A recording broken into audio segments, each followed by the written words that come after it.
Come on in, come on in. We are going live. We're up here in the dead zone tonight again. Let's go ahead and give us a shout out. Here we go, folks. Let me go ahead and get in here.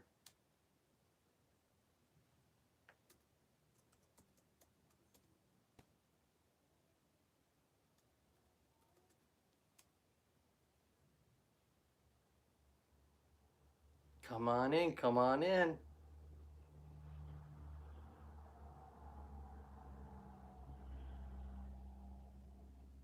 Let me kick the refresh bar here.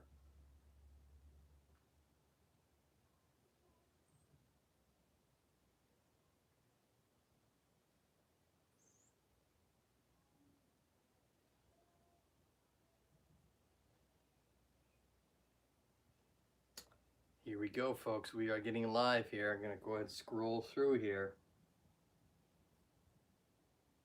There we are. Alternative Tongues. Hello, hello, hello. Welcome, welcome, welcome. Thanks for coming. Thanks for coming. We're going to talk a little bit about some crazy stuff that's been going on here with me the last several days.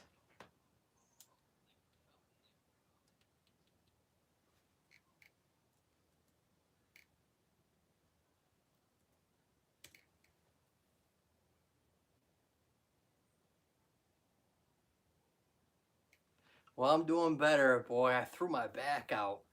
Like, after I did that live on, what was it, Thursday? Yeah, Friday, man, my back was jacked up.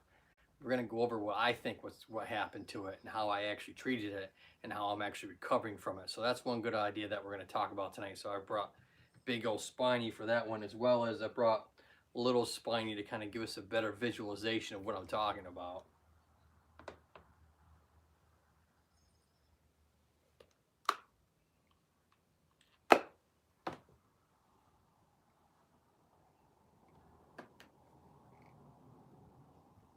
It's not that warm outside, but man, it is hot up here in the dead zone. That's what I'm calling this now. I'm calling this my new dead zone. Sounds like a cool name, right? It's based off of it was a book, and then it was a movie, and then it was actually a series at one point.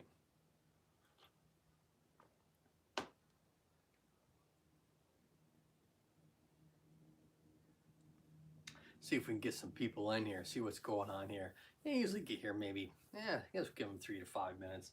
Hopefully they'll start to show up because I am doing Wednesdays, Thursdays, and Fridays lives now. Mighty Heidi Dream Warrior, hi, how you doing there? Thanks for coming. Welcome, welcome, welcome. Come on in, come on in. Go ahead and get connected. I'm going to be talking about what I did to my back the last few days and how I've actually fixed myself.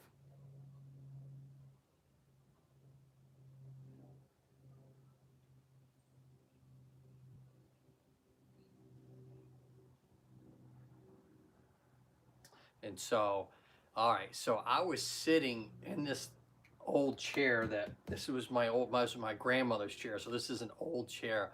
Has absolutely no spinal support. And so I was so focused on you guys and so focused on actually bringing you guys good content when I did the live stream that I completely forgot about what I was doing to my back.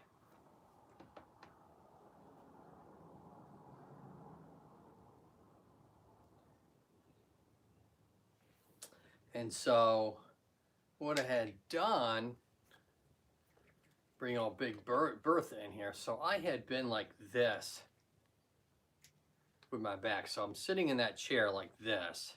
And so if I turn my spine sideways, and this is basically how I was sitting. And so this is basically how I was sitting in the beginning. And then when I got focused and forgot what I was doing, I started to sit like that. And so that really irritated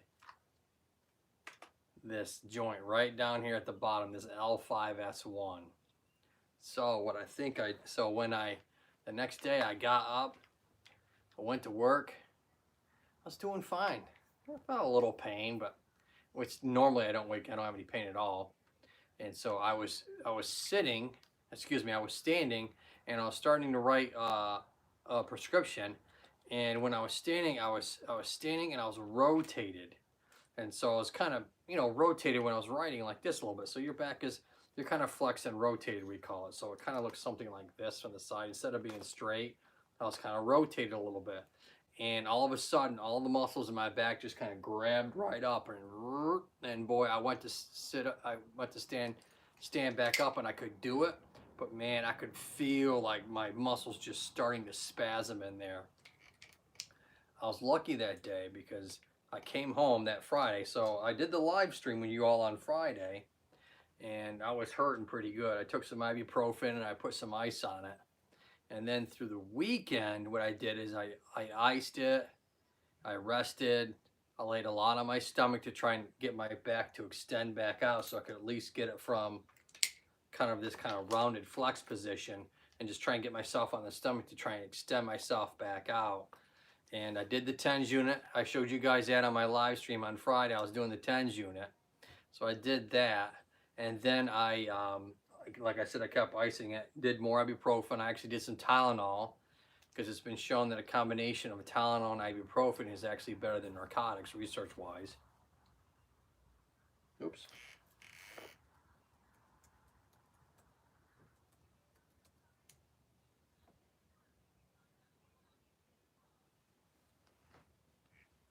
And so on Sunday, I'm doing my walk, because I try and do at least a couple miles a day just walking. Try and get 3 in if I can. But my back was like spasming. I would get these shots of pain just to my back as I was walking, and like it would like grab me, pull me into, it's spasming me, and it would kind of put me into an arching, extended position. Because these muscles, that's essentially what they do, is they keep your spine kind of straight or extend your back, is what these spinal muscles do. And so that's what was happening. And so by Monday, it started to calm down. The spasms weren't as bad. I kept icing it. I started using the lidocaine patches, the icy hot lidocaine patches that you can use. I think it's like 1% lidocaine, which is kind of basically a pain reducing agent. And then what I did is I just started doing more extension on my stomach, and then it would block me, and then just try to take a deep breath and relax, and then I went up, and literally the thing went clunk and went clunk back in. I was like, ooh, and I felt this vibration through my back when that happened. Rena, how you doing? Come on in, Rena. Shout out to the host. Thank you for coming. We got some people in here right now. I'm hoping to get some more in here and get connected. I just started this live stream maybe 10 minutes ago, so I'm going over how I messed up my back this last week and what I've been doing to kind of treat it, and what I think actually happened. Well, thank you, Rena. Much love to you. Thank you so much. And so if I go ahead and take basically part of the spine and kind of blow it up here, what happened is, I think I actually got a little bit of a facet was blocked. So these joints on the side, okay, that go from one bone to the other are called your facet joints. And I think I got my facet stuck. So I rotated, and I had a facet syndrome or facet block. And so when I went to extend back, it was kind of stuck on the other side. So I'm gonna bring this up real close.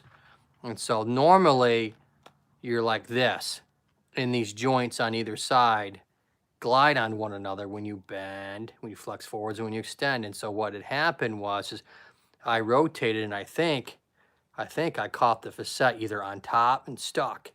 And so I couldn't extend or anything. I was stuck in that position. So I got the muscles to stop spasming. It came back, and then it literally popped over and freed up that joint. And so I had a huge facet syndrome there. And so now the muscles aren't spasming like they were, but they're really sore, as well as that joint is sore from being stuck in the wrong position. My pain's much better than it was. I still have some pain, but it's nothing like it was. And so that's what happens when you have a facet syndrome.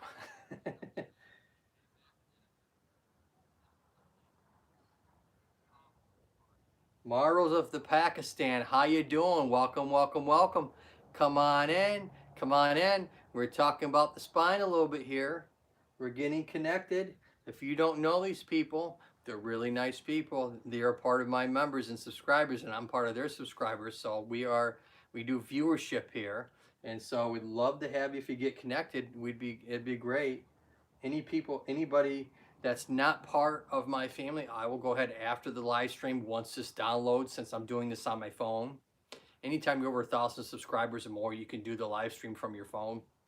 And so since I'm doing this from my phone, it takes much longer for the YouTube system, or whatever you want to call it, to actually, process the actual live stream. So it takes about, almost 24 hours for this live stream that I'm doing right now to process. So give me about a day or so, and I will go ahead and obviously hit the bell. I subscribe. I watch the videos. I put comments that are appropriate, as long as I understand the language. Alternative tongues, mighty high dreamers, warriors, watching that poor eagle. Yeah, I know. I saw that one. Marvel Pakistan, please do explain why knee pain is so common in Asian women. Well, I mean, anatomically speaking, every ethnic background is the same. Whether you're white, Caucasian like me, or whether you're Asian, or whether you're black, or whether you're pink, yellow, or blue, there's no difference in the anatomical structure of your knee joint. You still have your femur. All right, you still have your tibia, your shin bone, and you still have your fibula and your kneecap, and all the ligaments and tendons that make up that joint. Now, is there some sort of cultural thing going on? Because maybe people wear the wrong shoes, and that causes a lot of malalignment of the knee, and that can cause a lot of knee problems just because they're having poor footwear, or if they're doing a lot of squatting and kneeling.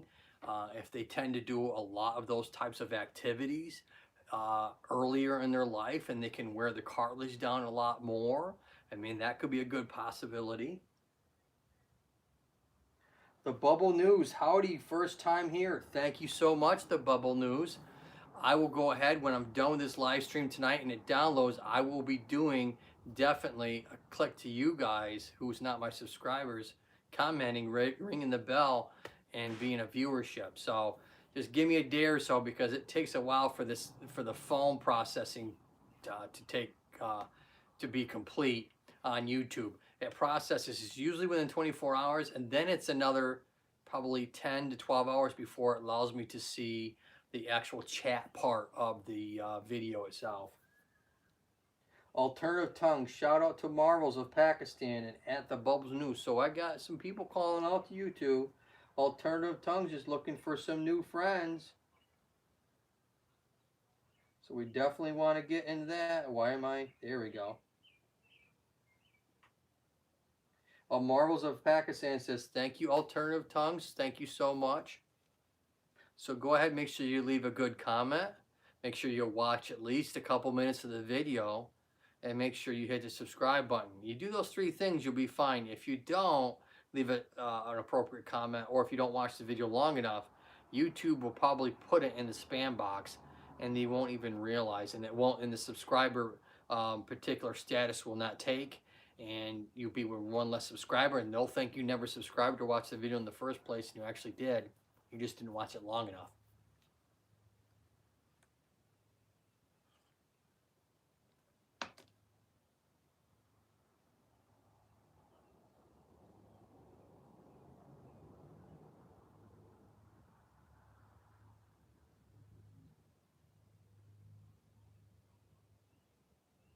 Go ahead and hopefully give me a thumbs up for the live stream. I love thumbs up. That way the algorithm goes ahead and gives this live stream out to more people. Go ahead if you would. It'd be wonderful if you give me a shout out. That would be wonderful. That way we can get some more people in here. People know that I'm doing live streams on Wednesdays, Thursdays, and Fridays now. I've done this over the last couple weeks. So hopefully here in the next maybe half an hour at the most, we'll go ahead and we'll get some more people in here. It runs in the family. All my aunts have it, and I'm afraid I might have it too. They don't really exercise, to be honest. Yes, okay. Well, that could be part of it. I mean, the whole idea with most of the knee joint is nourished through synovial fluid. There are some blood pathways on either side of the knee joint, but within the knee joint itself is all synovial fluid. And the reality is, if you're not moving around and being active, that synovial fluid kind of gets squeezed out, all right, and never comes back in. So you have to have active motion. And so the old saying is motion is lotion, and that occurs for the synovial fluid within the joints of our body. And so you have to have non-compressive active motion, and that will help improve, hopefully, the synovial fluid within the knee joint. Also, for every 1 pound you're overweight is 4 pounds of pressure on your knee joint. So let's say you're obese, let's say you're 100 pounds overweight, that's 400 extra pounds of pressure on your knee every step you take. And that's probably the reason why if you have obesity in your family, you could have a lot of knee pain just sheerly because you're wearing down the cartilage and beating on the joint. It's not designed to take that kind of weight. DMT Vlogs. Thanks for coming, DMT. We're in the dead zone tonight on Average Joe PT. We're up here just doing some stuff. I'm talking about the knee joint right now. Go ahead and get connected with some people in here. I had Marvels of Pakistan says, thank you. That really helps. I'm not overweight and I exercise regularly as well, but my mother and aunts are obese. There you go. So it has really nothing to do with family history. It really has nothing to do with that you're Asian. It has everything to do with obesity. If you're overweight, you're going to tear into this knee joint.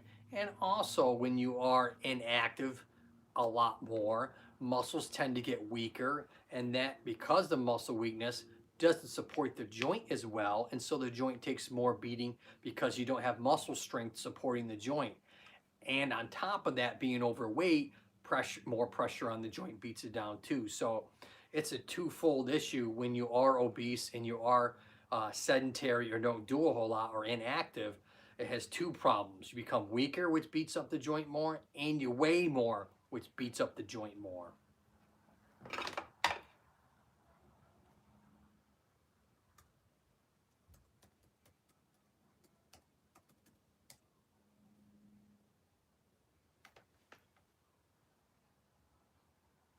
I got some friends here with some really wild names. I got here XONECTB. I have no idea how to pronounce that, but I appreciate you coming. Marvel Pakistan, thank you so much. That's great information and such a relief. I'll go and ask my aunts and mothers to get more active. Yes, and what you want to do is make sure that they're on a bicycle, or they're on a bike with stationary without wheels, like a pedal bike, or if you want to do an elliptical machine, which is kind of elliptical kind of motion, or water-based exercise, because you want to do non-compressive forces on the knee joint to improve the strength while burning calories, but not causing more knee pain. Marvel Pakistan's giving me the thumbs up. Thank you so much. There's 6 watching right now. Hopefully we can get some more people in here. Connect, connect, connect. We love it. We love it. We love it. Medic Bunny is in the house. Medic Bunny, I'm up here in the dead zone tonight here. The dead zone, sometimes I'll do live streams. I'm doing my live streams, Medic Bunny, on Wednesdays, Thursdays, and Fridays now. I got it in my channel art on my main page. You can see I've changed that. I'm dropping my TV shows on Sunday. Mighty High Dream Warriors. He has yummy food on his channel. Yes, I've seen it. I have no idea how to pronounce that name at all.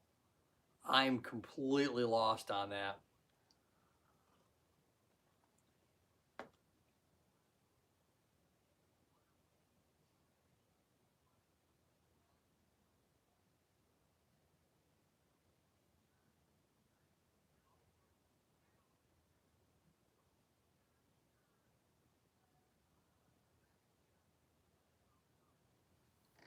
So let's go ahead and go back to what I did to my back for a second for the people that had just come in.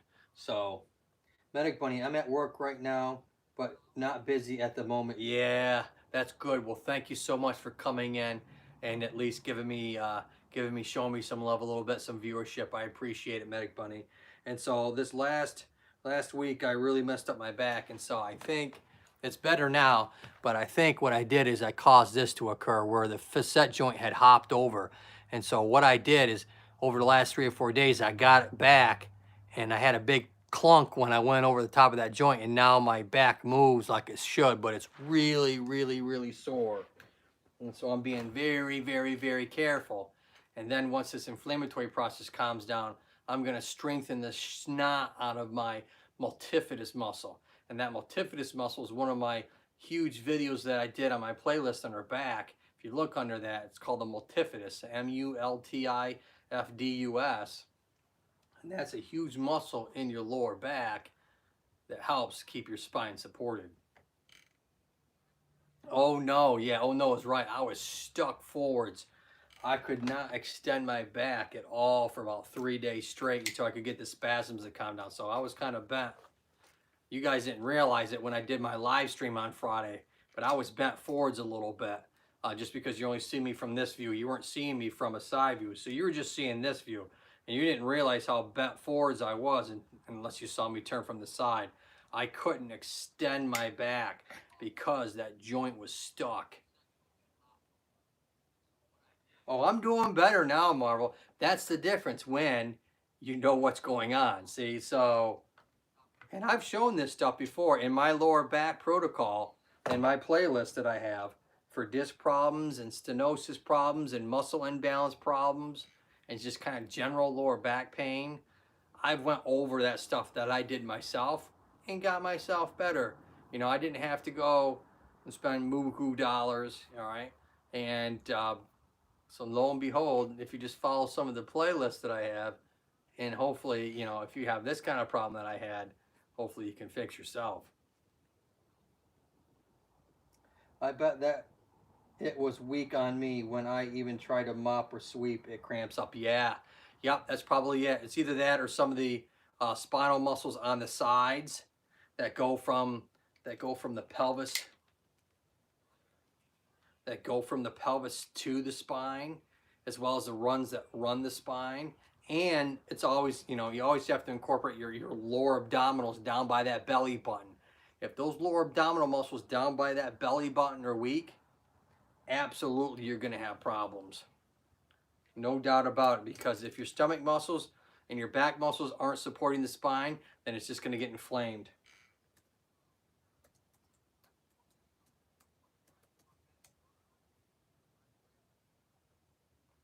Got 2 thumbs up. Hopefully I can get some more thumbs up. I have 7 in the house right now. Connect, connect, connect. Go ahead, show some love out there. Make sure you're leaving a healthy comment so that your message doesn't get stuck in the YouTube spam box. Make sure that you're watching it at least a minute or 2. Otherwise, it's going to get thrown in the spam box also. Alternative Tongues, you have a very interesting channel. I will definitely check once I'm free from the live stream. You hear that? You're going to get a wonderful connection there. Look at that. Can't get any better than that, Tongues. Alternative Tongues, thanks at Mighty Heidi Dreams Warrior. Hope you enjoyed. Thanks a lot. Everyone hit the thumbs up. Medic Bunny says hit the thumbs up.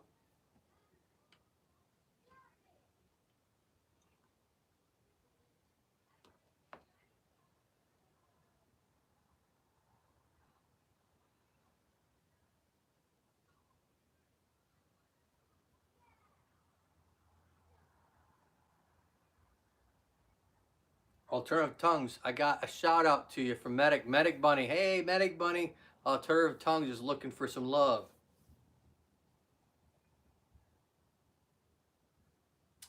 All right, so this normally happens not only when you have abdominal weakness and back weakness, because I haven't gone and worked out for too much because the gym's been closed. I've been walking, but I haven't been really doing any strengthening per se. And so normally I do all types of activities and not have any problems. Well, now I'm starting to do higher level activities and my muscles aren't supporting it like it used to. And lo and behold, they hurt yourself.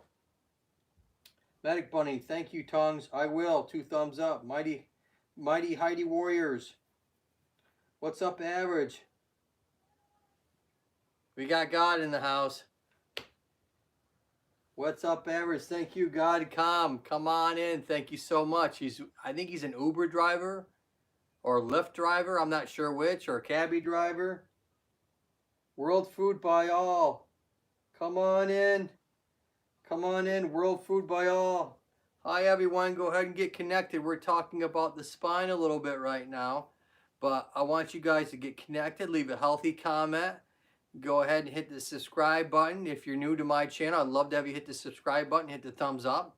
When you see that other person's channel, go ahead and make sure you're watching it for at least a couple minutes so that your comment doesn't go into the YouTube drain box, or also called the uh-oh, we're not going to connect kind box. Go Donnie Corn Amanda Witness Protection Program are used to be the driver for the President George Washington's horse and buggy. Nice. Thank you so much. Go Donnie Com. I always mess that up. You told me that last time, and I must have Alzheimer's. I know you told me that, and I forgot. Tennessee Kim. Hi, Tennessee Kim. Much love to you. Love that hairstyle, girl. You got very nice hairstyle. So I watched one of her, it probably was an older video. I couldn't tell anyways, but she was at the hair salon, and she was getting extensions done in her hair. Very nice video. So she's very nice. If you guys would like to connect with her, that would be awesome.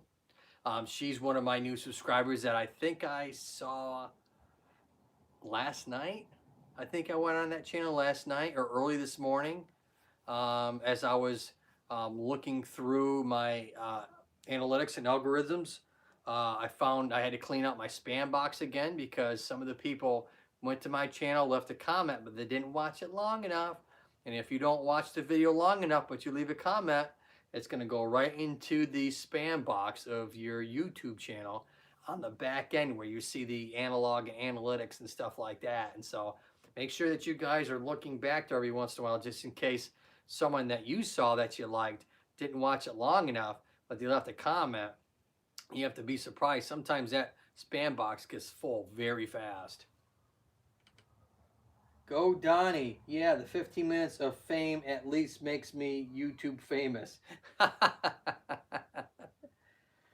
I don't even know how to do that. I'll have to have my kids show me.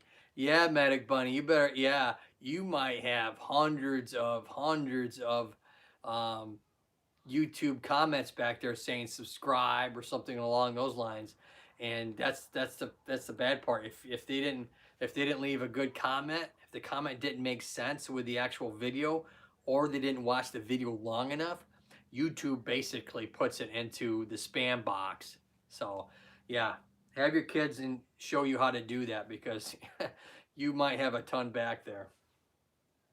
Tennessee Kim, we are new friends. Thanks. I'm liking my hair. Maker's video about how to go through the spam box in analytics. Yeah, that I could do something like that. I guess I could do that on my live stream. Maybe I'll do that Friday. I'm trying to think, because I want to be, if I do that, I want to make sure I'm on my main computer that actually has an Ethernet connection, and so I'm not slowing down between my video stream and also trying to work on the back end of my channel at the same time. If I'm just on Wi-Fi, I'll probably either slow down or I'll start buffering. And so I want to make sure when I do it, I'm on my main desktop. So I'll probably do that Friday. I mean, it's not really what my channel is about. I know how to do that stuff, but it's not, you know, it's not my, you know, my niche, so to speak. So, but I can easily do that. Yeah, I mean, it's like anything else. You do it once or twice and you can basically teach anybody. I mean, they make the system simple enough. So once you've been taught it once, it's not some sort of complicated process that you have to relearn over and over again. So it's kind of like tying your shoes. Once you've learned to tie your shoes or ride a bike, you know how to do it. I still have a lot to learn about YouTube. Yeah, Tennessee Kim, but I've seen, because I looked at your about page and stuff like that. You've been on this for a while. It said, like, at one point, I think I read the about page that says you're an empty nester. So I assume your kids have kind of grown up and left the house, and hopefully at this point, maybe giving you some grandkids or something like that. That's kind of cool. Hopefully, right? Oh, Go Donnie says, are we talking about the spam, or are you making some spam sandwich for everybody? That's the only kind of spam I know about, spam and eggs. No, Go Donnie, no. On the back end of your analytics page, there's actually a box back there that literally says spam box. It's where all the kind of either it's been held for you or for a review, or it's been kicked out, um, or put into the spam box. And so you can see back there who's made comments and who's gone on to your channel. It's also the same spot where you can, if you do live streams, where you can kind of put in there what kind of comments that you don't want, and it'll automatically kick them out. So it's that kind of area in the back page of your YouTube channel. Ha ha ha, go Donnie. I'm still calling at TV land. Somebody told me it was YouTube, damn. I wish they'd make up their mind. TV land, yeah, there you go. Long before, what was that? You know, I guess TV land, well, no, it's, there's another, it's called Me Shows or something like that. And they show like the old shows like, you know, Gunsmoke and Bonanza and Little House on the Prairie. And it's funny, you know, when I work at the nursing home, when I was there before the COVID virus took over, everybody was on that. I think it's called Me TV or something like that. It plays all those old shows. But, you know, Me TV, before Me TV was TV Land. All right, okay. What do you got? Tennessee Kim. They grew up and now they're all back for quarantine, so I haven't had much time to make videos, but I'm trying to get back to it. I have 5 sons, 2 grandkids. Wow. That's amazing, girl. And you must be keeping yourself up good, because you don't look like you had 5 kids unless you started when you were 15 years old, which is possible. Medic Bunny says, sorry, ETCB, we can't read that. We aren't ignoring you. We just don't understand. Yeah. ECTB, we don't understand that. I'm not sure if that's Arabic or if that's Russian or Sanskrit. I have no idea what that is. I'm glad you're here. I'm hoping you understand at least some of the stuff I'm saying. Or obviously you know what this is. This is the spine. It isn't any language. You know what this is.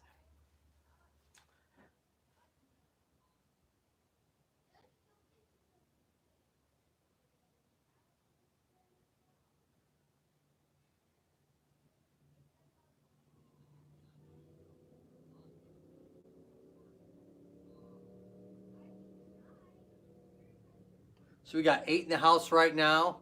So that's what happened to me. And so when I had this kind of stuck rotational thing on, so I'm not looking at the actual screen right now, so I'm not seeing what you guys are saying. So I'm just going to show you for a second here. So like I said to everybody, so I think my joint was stuck, and so I was blocked, what they call it, blocked or facet blocked or whatever you want to call it. But needless to say, I couldn't rotate over because I was stuck. And so I got the muscles to stop spasming after a few days, and I started doing some lateral shifting over to fix the shift that I had, and then I was able to start to extend and then get the thing, basically it unlocked or unblocked itself, and lo and behold, my spasms went away, and now I'm left with just some soreness. So anytime you can't extend back or flex forwards, more than likely that's a facet problem. And so what you have to do initially, so if you have a facet syndrome, you're probably going to be, now it could be a disc too. Let's just say, let's show you like this. Let's say you have a disc problem. And so if the disc is pushing out like that on one side, boom, really bulging out there. And so you could get a lateral, what we call a lateral shift, where literally part of your spine is literally you're shifted away from the painful side.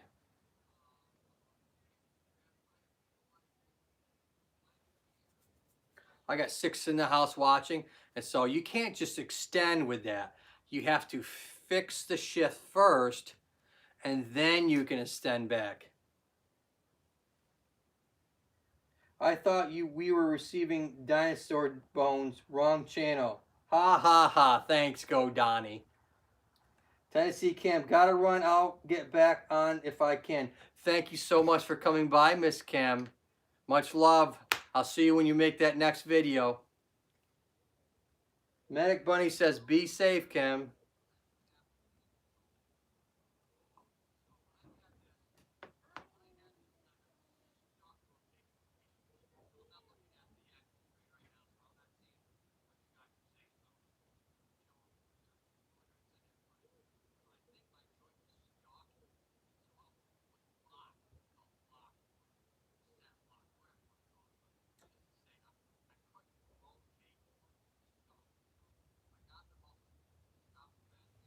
All right, I got 5 in the house. Hopefully you can give me a shout out. And so that's what we do first. So I got probably like a good 30-second lag on my video stream here, folks. So I mean the live chat is live, but the actual video itself is definitely slowing down. Is it okay to sleep on heat when your lower back is sore? Medic Bunny, you know you're not supposed to do that. Excuse me. Never fall asleep with a heating pad. Never fall asleep with an ice pack on your back or any part of your body, because if you fall asleep, you could burn your skin.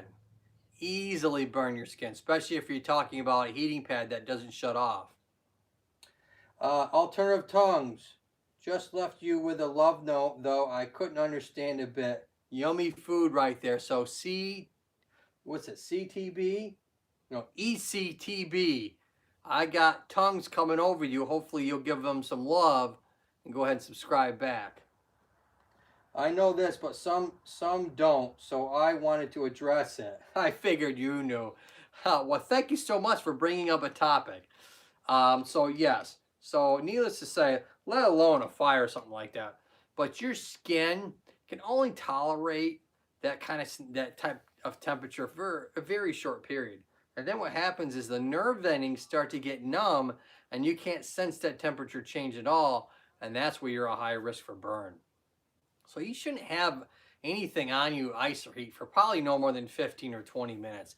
Anything more than that, you're probably going to give yourself a burn, especially if it's a constant cold or a constant heat that isn't, if it's an ice pack and it's starting to melt and warm up, then you'll probably be fine. But if it's a constant cold, like some sort of machine or something like that, and that could possibly burn you, or a heating pad that is, just for some reason is staying on high, and that could burn you too. Now, not only are you dealing with back pain, you're also dealing with a burn at the same time, and then you can't reuse the ice or heat because you've now damaged the skin until it can heal itself.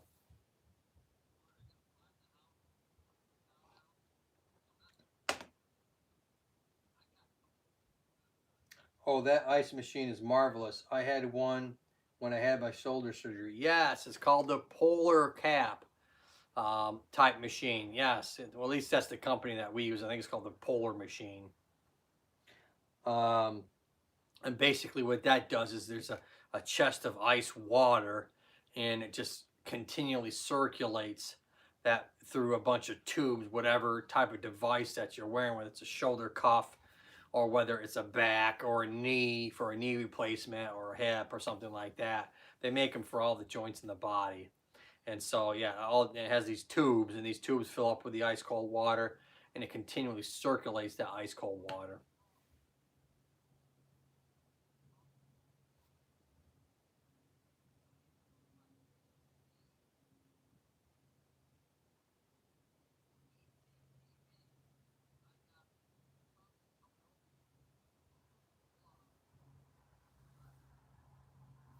All right, so the next thing I was going to talk about, so my video this weekend I'm going to do is about surgical treatments for snapping hip syndrome. So I'm going to try and go in a little bit more detail. Hopefully the tough part is going to be with this next video is not making it, but making it entertaining, because this can get dry really, really fast. And so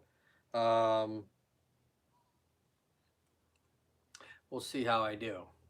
But my first video of the snapping hip syndrome series was all about describing the different kinds of snapping hip, whether it's an internal snapping hip, so it's snapping on this pectineus type ridge in the pelvis, or if you're having an external snapping hip, where it's a snapping at the IT band, you know, the IT band running up the top here and coming down the side and snapping against the what we call the greater trochanter here, this top of this femur bone here. Or in this case, the third way is the labrum, where the labrum is torn. Or you have significant arthritis, so you have a bone spur in there that's causing a lot of the pain and tore the labrum, and that's why it's causing the snapping. But essentially, it's coming from the labrum that's torn inside there.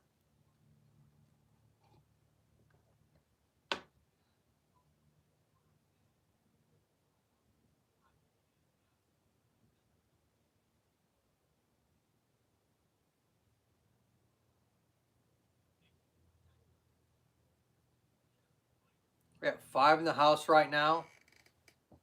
And so when we look at where is the labrum is the outer rim of the socket. And it does a few things. One, it keeps the area lubricated. It makes the socket a little bit larger. So now we're dealing with some soft tissue, because that labrum is soft tissue. And so you can get a little bit more motion out of the ball and socket, as well as it adds some stability, excuse me, to the actual socket. So that's some good reasons for it. But, you know, the reality is you can get a tear within that or fraying, you know, where it's the hair areas like if you look at a lot of like little hair follicles on one side, all right, and kind of like all those hair follicles, instead of being a nice smooth surface, which is what you're supposed to have, you have all these hair tentacle type things kind of going out, and so the head is rotating over those tentacle things and giving you some pain, gets things inflamed. And hence you could also get a bone spur from that extra stress being caused, and then the bone spur over time causing the labrum to tear.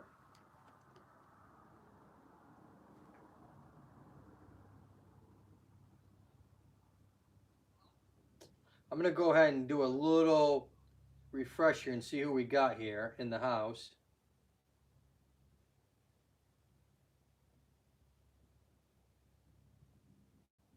Ooh, it's just taking a long time to reload.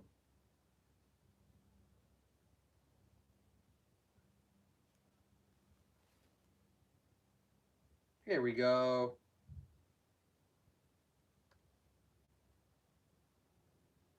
Yeah, I thought no one was talking. I got 5 in the house right now.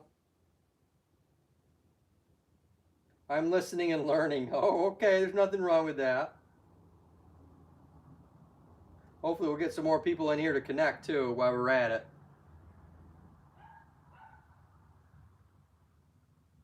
Tennessee Kim, she's back already.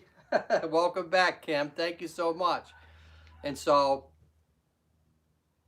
when we look at that that tear in there, there's 2 kinds of cartilage in this ball and socket that we're talking about here. We have the articular cartilage that lines the bone, all right, the head of your femur bone, that has cartilage on it, and it has cartilage within the socket itself, okay? And then you have that labrum on the outside. That's another kind of cartilage. So you have 2 actually different kinds of cartilage within one joint space. Manic Bunny, is the labrum in the hip similar to the labrum in the shoulder? Yes, they are. Hey, at Tennessee Kim, shout out to you. Alternative Tongues is looking for some friendship from Tennessee Kim. We'll see what happens. So trying to give you a shout out there, Tennessee Kim. She just got back in there, Tongue. So she might be busy doing some stuff. She said she was busy at her house. So we had a question here from Wonderful Medic Bunny.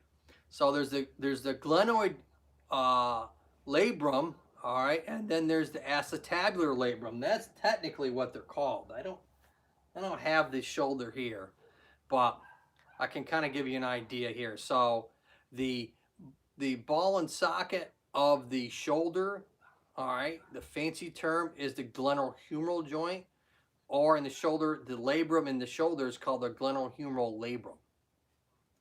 The main function is to deepen the socket of the ball into shoulder. Without that labrum in your shoulder, the socket is very flat in the shoulder. And so you need that labrum to really make that socket deep. And so that head has something to articulate to. There's a lot more mobility and less stability in the shoulder than there is in the ball and socket of the hip, because the socket in the hip is much, much deeper than the socket in the shoulder. The shoulder is very shallow, and that labrum is very large, and because of that, you get a lot more degrees of freedom in your shoulder than you do in your hip.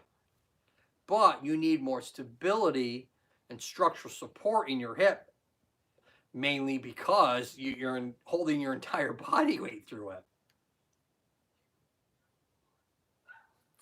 And so that totally different. Like when you tear your labrum in your shoulder, you're probably more symptomatic. I don't know what the stats are, but my guess is you probably would be more symptomatic in your shoulder with a labral tear than you would in the labrum in your hip, which is your acetabular labrum. And my thing keeps going on password. I need to fix that too tonight, so that this thing doesn't keep shutting down to save energy every 5 minutes. Medic Bunny says, welcome to anybody that's come in. I think I got 5 in the house right now. Hopefully we can connect. Hopefully you can give a shout out and bring some more people in. Wednesdays are kind of tough because I think I'm fighting with a couple other wonderful YouTubers or creators. Melinda family or Melda family.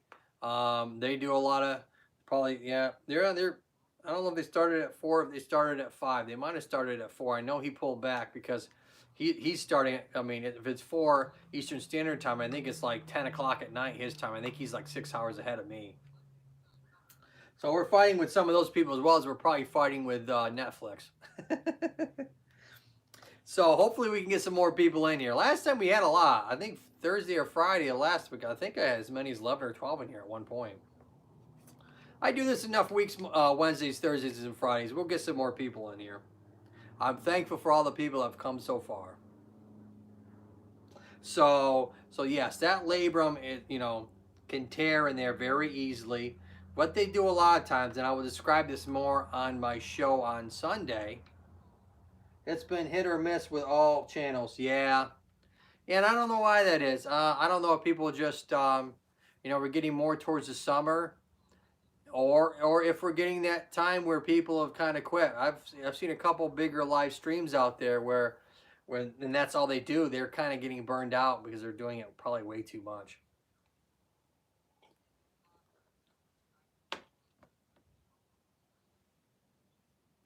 And so you can, when you have, let's start back at the beginning. And so when we're young, the socket's very shallow. And as we grow and start to stand and put weight bearing through our legs, our socket starts to deepen. And so that pressure and gravity over time makes this socket the shape, as well as smoothens out the head. So you have some good articulation between a deeper socket and a head to fit in correctly. That's the reason why when you're a kid, it's so important that you don't do what's called W sitting, all right, or crisscross Indian sitting, whatever you want to call it, because you get you don't get a very deep socket in there. And if you have a kid who's always W sitting, literally like the letter W with your knees, and you can cause a lot of issues as they grow, because their socket itself does not deepen correctly.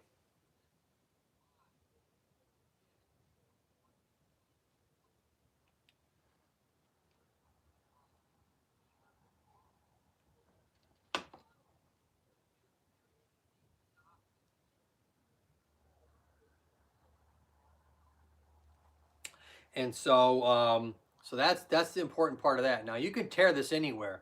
You can have what we call an anterior lateral tear. You can have a posterior lateral tear, which the anterior lateral tear is in the front.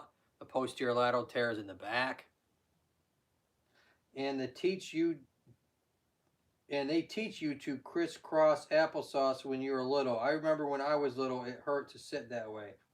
Yeah, yeah, it's not really good to sit like that. I guess if you had to weigh the two, crisscross is obviously a much better because when you rotate, the weight is going into the socket versus when your legs are crossed out, your ball is moving away from the socket.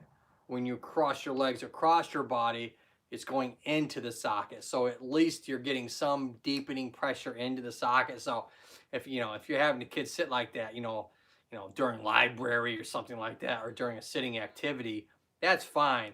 But you watch kids, they'll sit W sitting at school, at home, at a kid's house, that constant 24 hours a day, 7 days a week, sitting kind of like that, yes, will cause malformation of the ball and socket of the hip. So that's very important. That's not a figment, that's actually the truth. Haha, yeah, watching TV.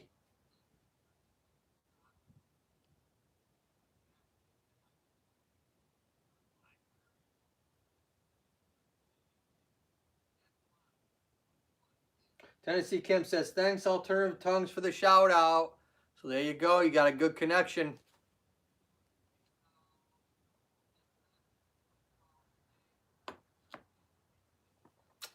All right, so that's the ball in the hip. Like I said, my next video this Sunday is going to be talking more about, the type of tears, who's more likely to have a tear, someone younger or older, why the heck do you get the tear in the first place? So I'll be going over that. I'll be dropping that video probably Sunday afternoon again, like I did the last one, just because it takes a while to do these videos.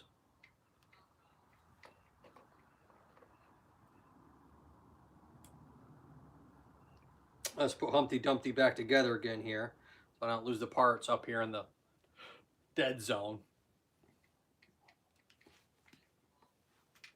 So that's what happened to me with my back as well as the labral tears.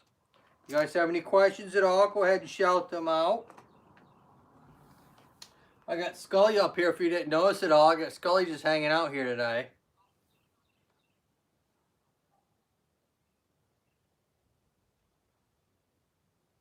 I got 5 in the house right now. 5 thumbs up, 5 in the house. Not bad. I'm 5 for 5. All right. So let me go get Mini-Me. I'll be right back.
All right, folks, I'm back.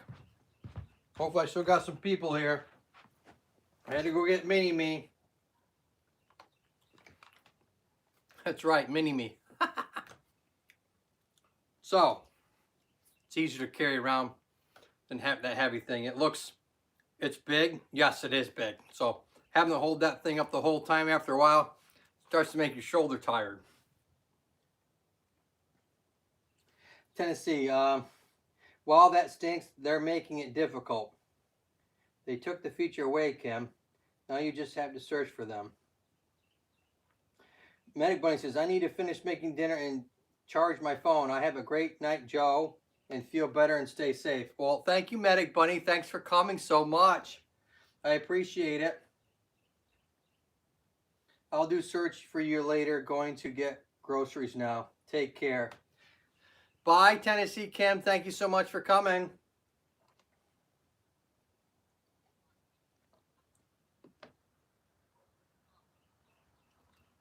So when we look at the actual hips themselves, you got one on each side, don't we? Or what we call the pelvis itself, or an inanimate, one on each side. Okay, and the ilium. You have an ilium. So it's 100 different names for these things. Grace Mercy Challenge channel. Thank you. Come on in. Grace Mercy, come on in. Come in, come in, come in. Let's grow. That's right. Come on in.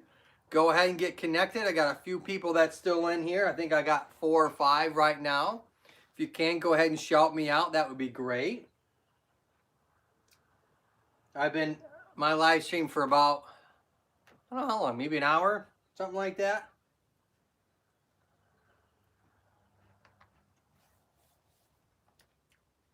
Tennessee Kim says, thanks, Medic Bunny.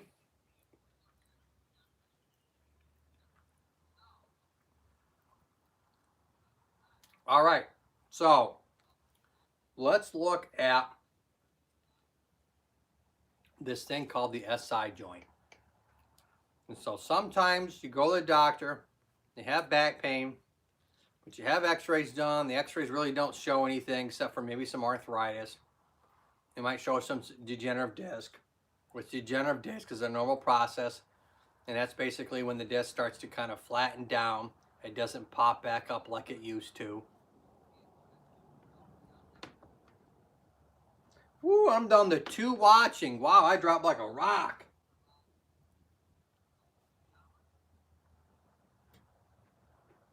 I better refresh.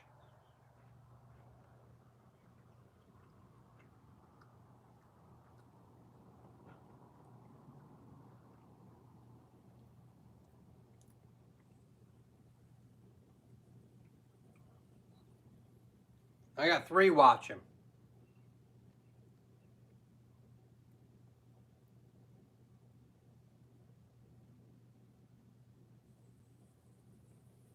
Oh, I got 5 watching.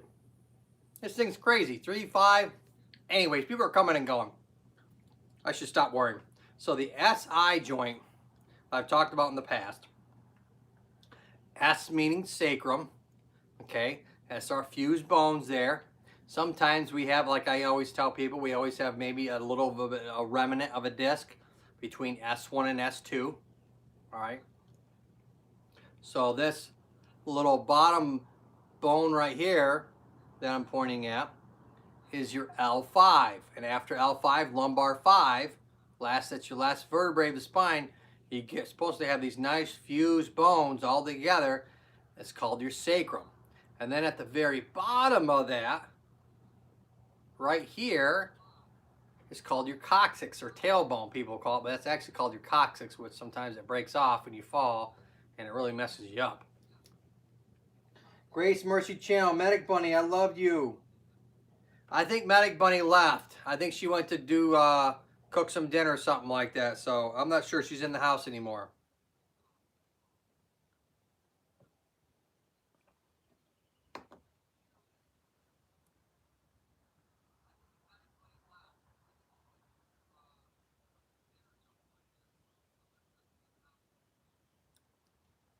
So this SI joint, S is sacrum, the I is called the ilium. All right, it's part of this pelvis. The fancy word is called the ilium. And so you have the SI joint, which is that joint right there is between those two bones. And some physicians will say it doesn't move at all. And some people will say it moves, a few millimeters. I think it moves. It probably moves a few millimeters. And probably as you age, it probably gets stiffer and tighter or arthritic and probably stops moving at all, unless you maintain your mobility and your range of motion. So essentially, as you bend forwards to touch your toes, okay, your sacrum goes in the opposite direction. That's kind of cool, ain't it? So the ilium sacrums, they start to move in opposite directions. So your sacrum moves one way, all right, that bone moves one way, and your pelvis moves the opposite. So you got this going on. And so this whole thing kind of bends forwards, and then it moves in the opposite direction. So all your movement is really occurring at that last little vertebrae, that L5. I mean, the other ones make up the other 50%, but 50% of that movement's occurring right from that last little vertebrae, that wedge-shaped disc.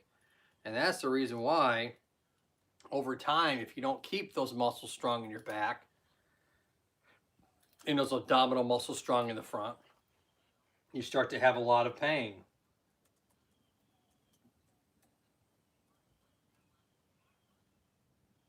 Nicole, hi everyone, I'm back. Hi Nicole, thanks for coming. Thanks for coming out. How long have I been doing this live stream? 61 minutes and 39 seconds. So I've been doing it just over an hour now. And so we talked about how I hurt my back and what I did to fix it.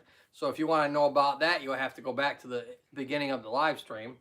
We talked about the knee a little bit, not a lot. Someone here earlier wanted to talk about, why she thought all Asian people have knee pain, which we found out that's not true, obviously. And we kind of had an idea what was going on with her family history and why her family was having knee pain. And it really was because they were obese and they're sedentary. That's in any culture. And then we started to talk about the labrum in my video that I'm going to be dropping on Sunday sometime about surgical repairs to the labrum. So that look forward to that on Sunday with me and Scully back here. We'll be talking about that.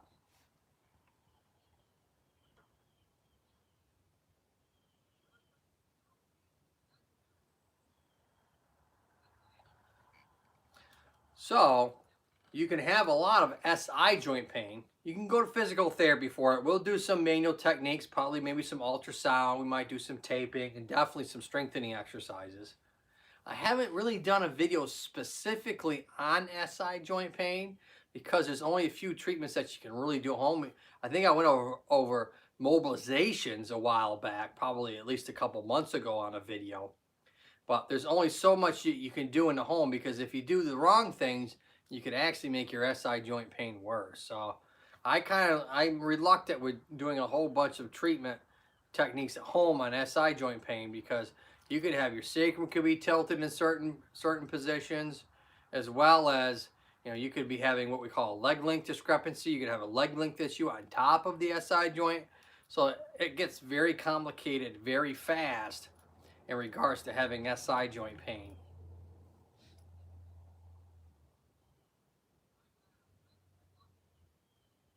Grace Mercy Channel says, Tennessee Kim, I showed you love, I think. I'm not sure if Kim is still here or not. I know she talked about she was left and then she came back, and so I wasn't sure if she might have went grocery shopping or something. I know one of them, either Tennessee or Medic Bunny, had to go grocery shopping. You'd have to look up at the chat. And I'm still listening, and I almost done with the playlist. Nicole, well, thank you so much. I know that playlist gets pretty long after a while. I appreciate you. Thank you for watching my playlist. Thank you so much. Scully and I thank you. Hopefully you maybe got some new tips on some of the stuff that I talked about.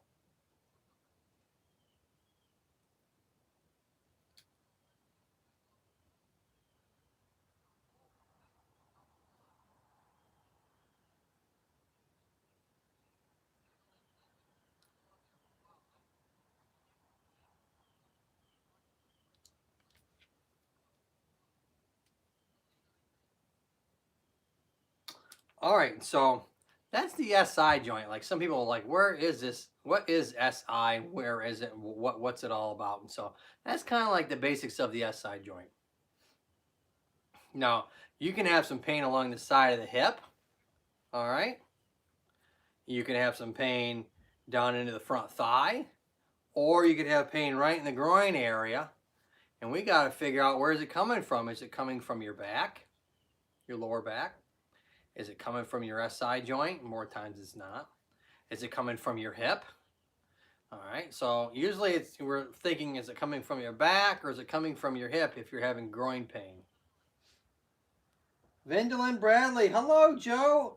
Is it too late for me to begin PT again?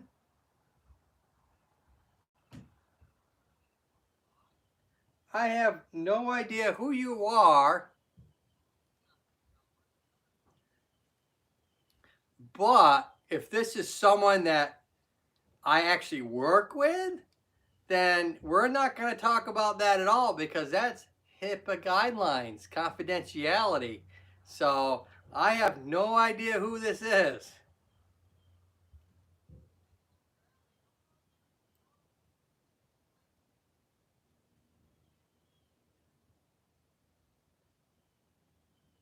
And I sleep on his left shoulder though. Oh, you sleep on the left shoulder. Ouch.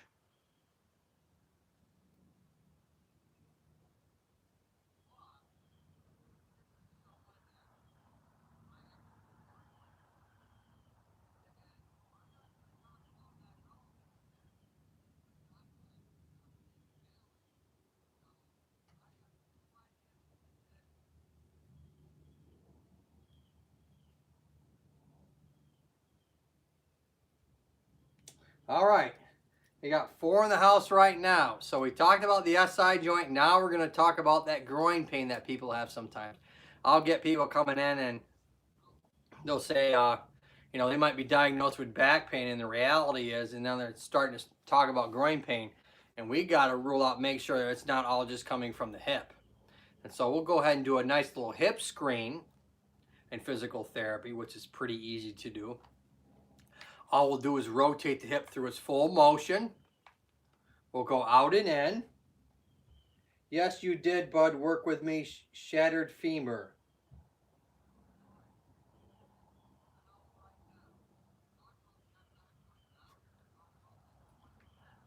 I can't talk about that at all. Like I said, there are a huge amount of laws that talk about someone's private personal stuff. And I'm not doing that.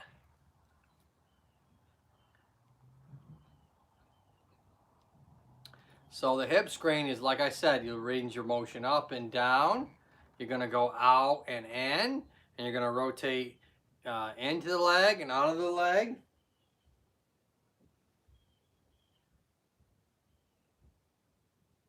Yeah, that's when he got sick on the Friday, when he was in the hospital. That's okay, I'll call.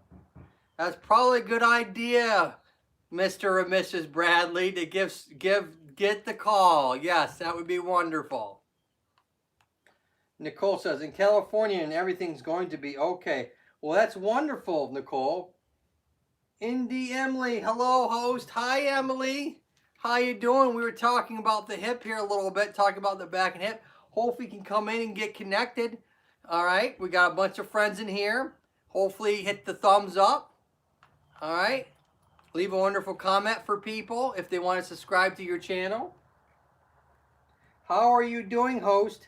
Emily, I'm doing much better. I talked about my back issue earlier in the live stream and talked about how I've started to fix myself and how I'm doing much better. Thank you for asking. I'm on the mend, so to speak. I'm hoping maybe by this weekend, I'll really have the soreness gone on my back. I'm still taking the ibuprofen and Tylenol, as well as icing my back. Nicole says, but when his lumps on his body on the left-hand side and it went away, but Emilio told me not to worry about it. Well, that is very good. I connected a long time ago to you, host. Yes, you did, Emily. I know all about you, my dear. I do lives on Wednesdays, Thursdays, and Fridays.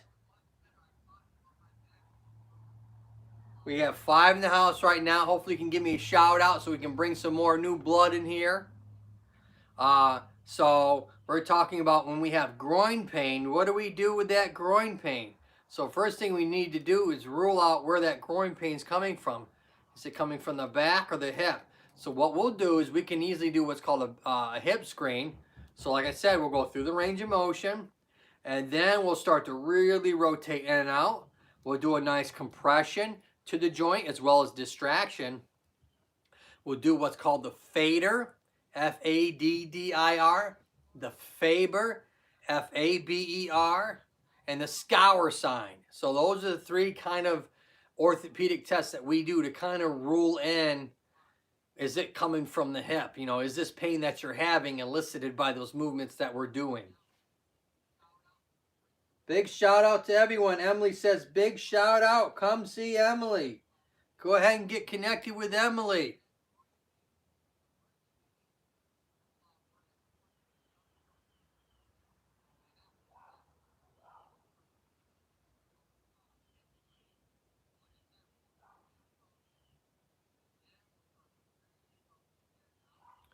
All right, and so after we figured out the hip, then we're going to have you stand and start to go through the back motions. Extend back.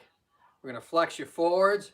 We're going to bend to the sides, and we might even do some shifting. Some people get into do some manual shifting of the spine to see if we can re-elicit, you know, that groin pain.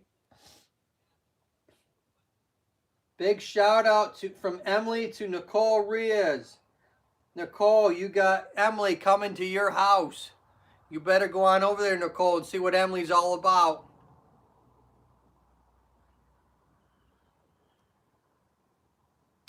All right, and so what we'll also do is where you stand on one leg. Let's say the growing pains on the right side. We'll have you stand on this right leg, probably supported, and kind of extend back and over to one side to kind of see if we're eliciting that pain. Is that same pain that you're having in the groin? Are we bringing that on with this particular movement?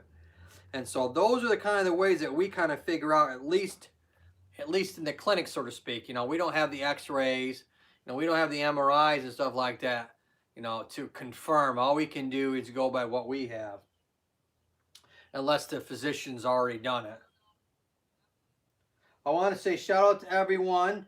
Yes, Nicole, you got it. Shout out to Emily, so you better get over there to Inday Emily, as well as I think Medic Bunny's gone, Emily. I'm not sure Medic Bunny's still here. You can go ahead and go ahead and connect, and I'm sure she'll get back to you.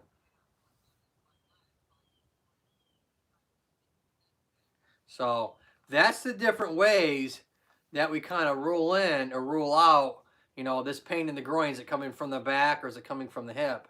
And then depending on, you know, where it's actually located from, excuse me, then we treat it. You know, if it's coming from the back and that's where, you know, and you're getting this referred pain into the groin, then obviously we want to work on the back issue.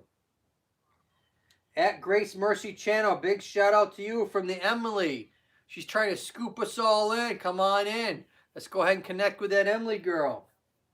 Connect. Come on in.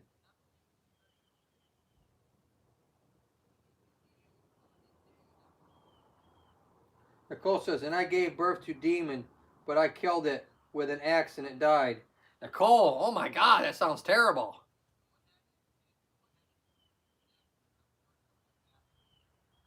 I got 5 in the house right now. Hopefully give me a thumbs up. I'm going to go ahead and get something more to drink so I can actually talk more. I'll be right back.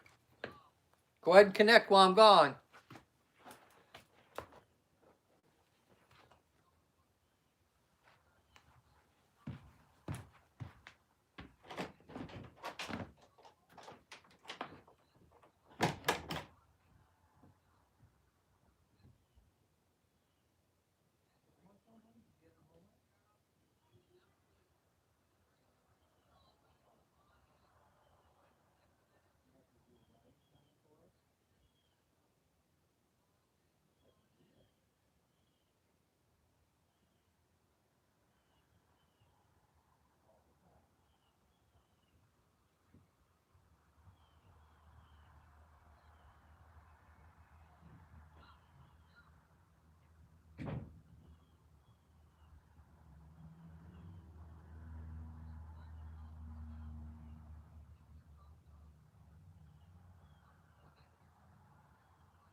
All right, I got my drink. I'm back. Oh, my computer shut down. That's not good. Can't have that computer shut down on me. I won't be able to see what you guys are talking about. Here we go. All right, let me refresh, see what we got in here.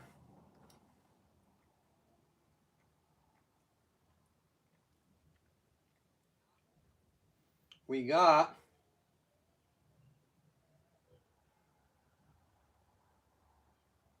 come on now. Woo! That took a while to reset. 4 in the house. Nice. All right, all right. And we got Emily says she's done on her end. Yeah, Emily, I think Tennessee Kim, I think she's gone. I think she's gone for now. The second one is out of my mouth and I killed it with an axe. Nicole, you're funny. I don't know what you're talking about. You watching a horror movie or something, Kim? I mean, not Kim, I mean Nicole. Nicole, you watching a horror movie?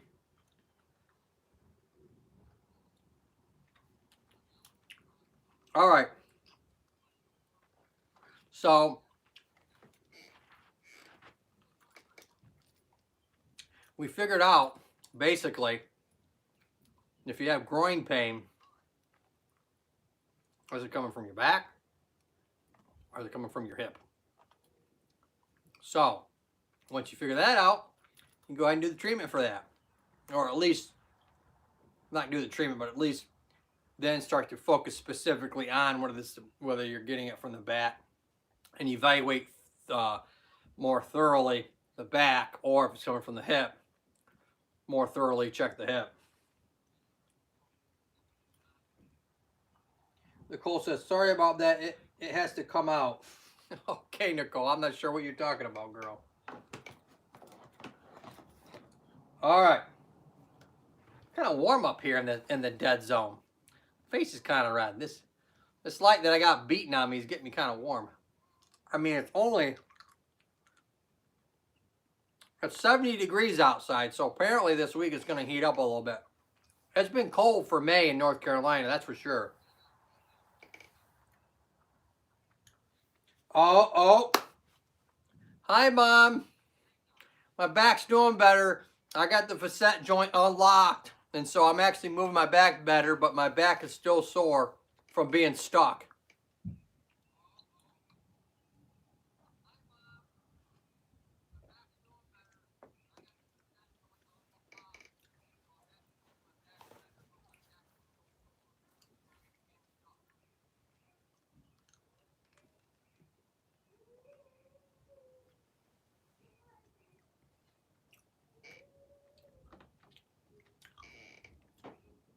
All right. Let's talk about the neck.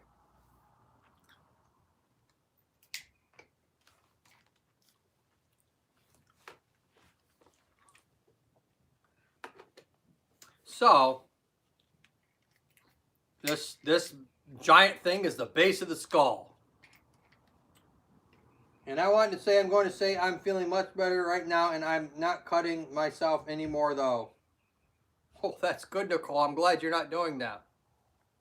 Well, you take care of that back. You will need it. Lots of laughs. Yeah. Ha, ha, ha. Thanks, Mom.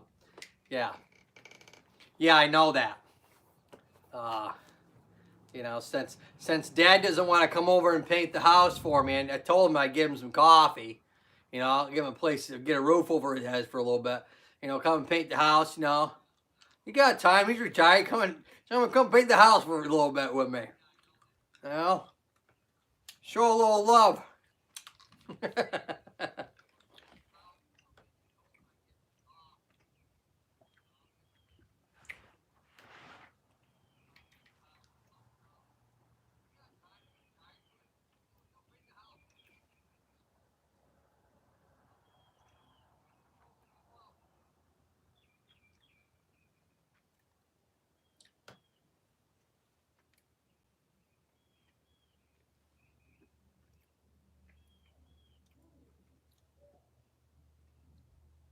All right, so let's talk about the neck a little bit.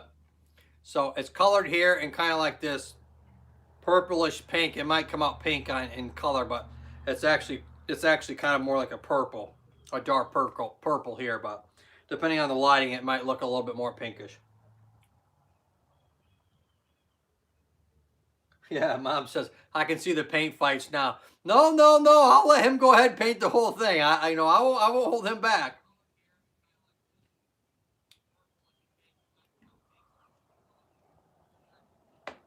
I remember he painted Aunt Lou's, but he didn't come to my house. I'll remember that, Dad. He painted Aunt Lou's house, but he didn't come to my house.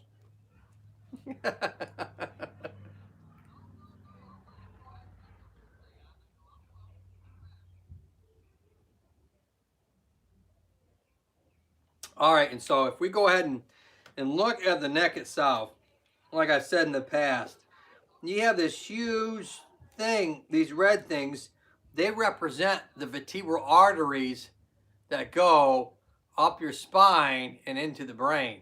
And so these nice vertebral arteries keep the whole area blood flowing. If you're having any type of restriction or blood flow issues, they'll probably check those as well as the carotids at one point in time.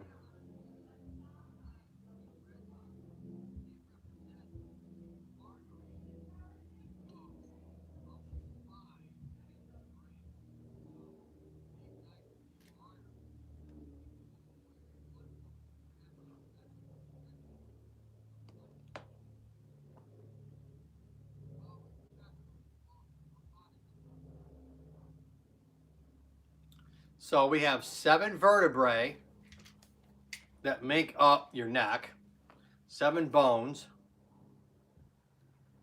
and Alternative Tongues, Tennessee Kim, I was just tempted to steal that beautiful knife there, but just left you with a love note instead. Much love. I'm not sure Kim is still here there, Alternative Tongues. I think she might have left. I think she left shortly after Medic Bunny left. I think one had to go get groceries and the other one had to start dinner.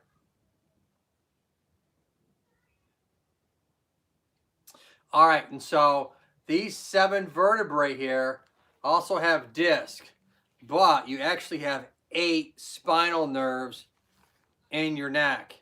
So it goes, it goes 1, 2, 3, 4, 5, 6, 7, and 8. 8 is down below the C7 area. And so then obviously after C7 vertebrae goes T1. So you go into your thoracic spine. That's your first thoracic vertebrae, counting from the top, and then you count down to the lumbar spine. And so you actually have 8 nerves, but you only have 7 vertebrae in the spine. Just the way how the nerves are growing out and where they kind of come down into. So needless to say, whoops. This thing always does that. Maybe at some point I'll probably buy myself a new laptop. Or a tablet, probably. I'll probably buy a used Apple tablet or something.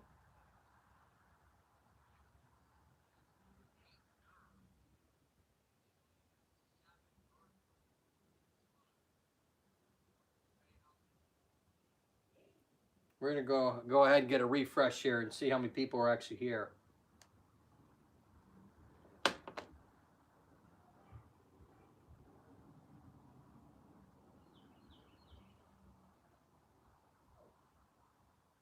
I got 2 watching, yeah. When you are tense in the neck, is that what makes it stiff the next day? Not necessarily. Essentially, what the stiffness is actually coming from is the toxins within the muscle fibers aren't released, don't go away. They kind of sit in there, and that causes inflammatory process to occur in those muscles, then causes the stiffness to occur, the sensation of stiffness or tightness. And that's the reason why most treatments are all about bringing blood flow into the area, whether it's massage, a heating pad, or whether it's ultrasound, or whether it's, I use a Theracane to bring anything to bring blood flow or pressure into the area to get the blood flow to come in and come out and get those toxins that's been sitting in the muscle belly to go away and bring healthy nutrients back to the muscle fibers. And so lo and behold, your symptoms go away, or the sensation of those symptoms goes away once you can get those toxins out of the muscle fibers. And they occur because either the tissue is too shortened all the time, all right, and no blood flow can go in and out when everything is shortened, or if the thing's over elongated for too long length of time, or everything's overstretched and there's no blood, everything's being squeezed out, whether you're squeezed in this way or whether you're squeezed in too much this way. If you have nice muscles going, you know, stretching and shortening, or lengthening and shortening, then you're not going to get blood flow to come in and out. Those toxins build up, cause inflammation, and the inflammation goes ahead and keeps going until A, you know, if it gets bad enough, you can start going referral pain, start getting headaches from it, or start getting pain in your shoulder blade or something like that. You call it an active trigger point. So it really depends on what's going on. But that's truly all the techniques that are known that are done is essentially to improve blood flow to the area, as well as getting the muscles to lengthen and shorten like you're supposed to.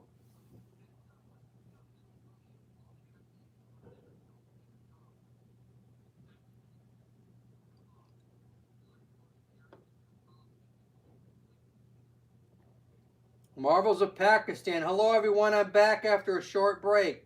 Well, thank you, Marvels. You missed a few people here. You missed Nicole. I think you missed Indy Emily. You missed her. You missed Vandalyn Bradley. You missed them. Grace Mercy Channel. You missed them. So you've missed. I don't know if you were here when Tennessee Kim was here. You might have missed Tennessee Kim too. So you've missed a bunch of people while you were out resting. So some of them are still here, and some of them aren't no more. They left for the night. It's late in my part of the world.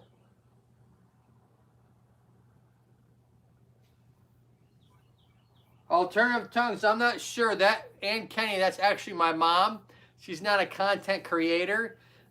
She's not as savvy as the rest of us are when it comes to YouTube, at least not yet. And so she actually might not know how to do that. So don't be surprised if she doesn't unfortunately subscribe to your channel, because she's actually not a content creator. She's just an observer.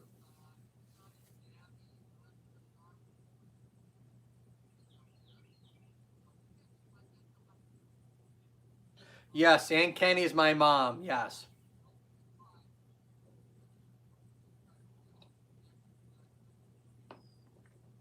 So it's kind of weird saying the word "Ann." I'm never going to get used to that. It's just how I'm brought up. Hello, mommy of Joe. All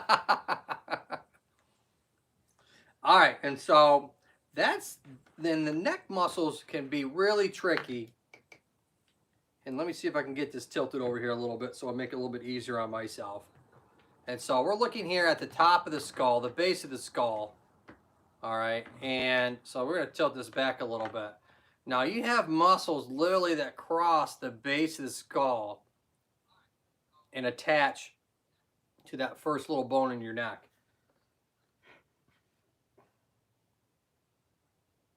And ask questions. Hello. I'm sure Dad's either watching TV in that bedroom or he's sleeping, one or the other. And if he's awake and he's hearing me, he's probably saying, I wish he'd shut up, referring to me. That's right, Dad, you can't get me to shut up now. Much love, Dad. All right, so let's go ahead. And so we're talking about these muscles at the base of the skull, and they attach to that first big bone, your second vertebrae in your neck here area, first and second vertebrae. That's your nodding muscles. Those are actually technically called your suboccipital muscles, and those can give you a lot of headaches, which are called suboccipital headaches or tension headaches, which can give you pain along the side as well as come over to the top and like feel like it's in the eye sockets. And so that's all coming from those suboccipital muscles. And we do all kinds of treatment for that. I have a whole video specifically on suboccipital headaches under my neck playlist that you can probably look at. There's a bunch of treatments for it. But what happened? A car crash, whiplash. There you go. That's the suboccipitals that give you pain. Oh, there it goes again. I really need to somehow fix this timer on this thing.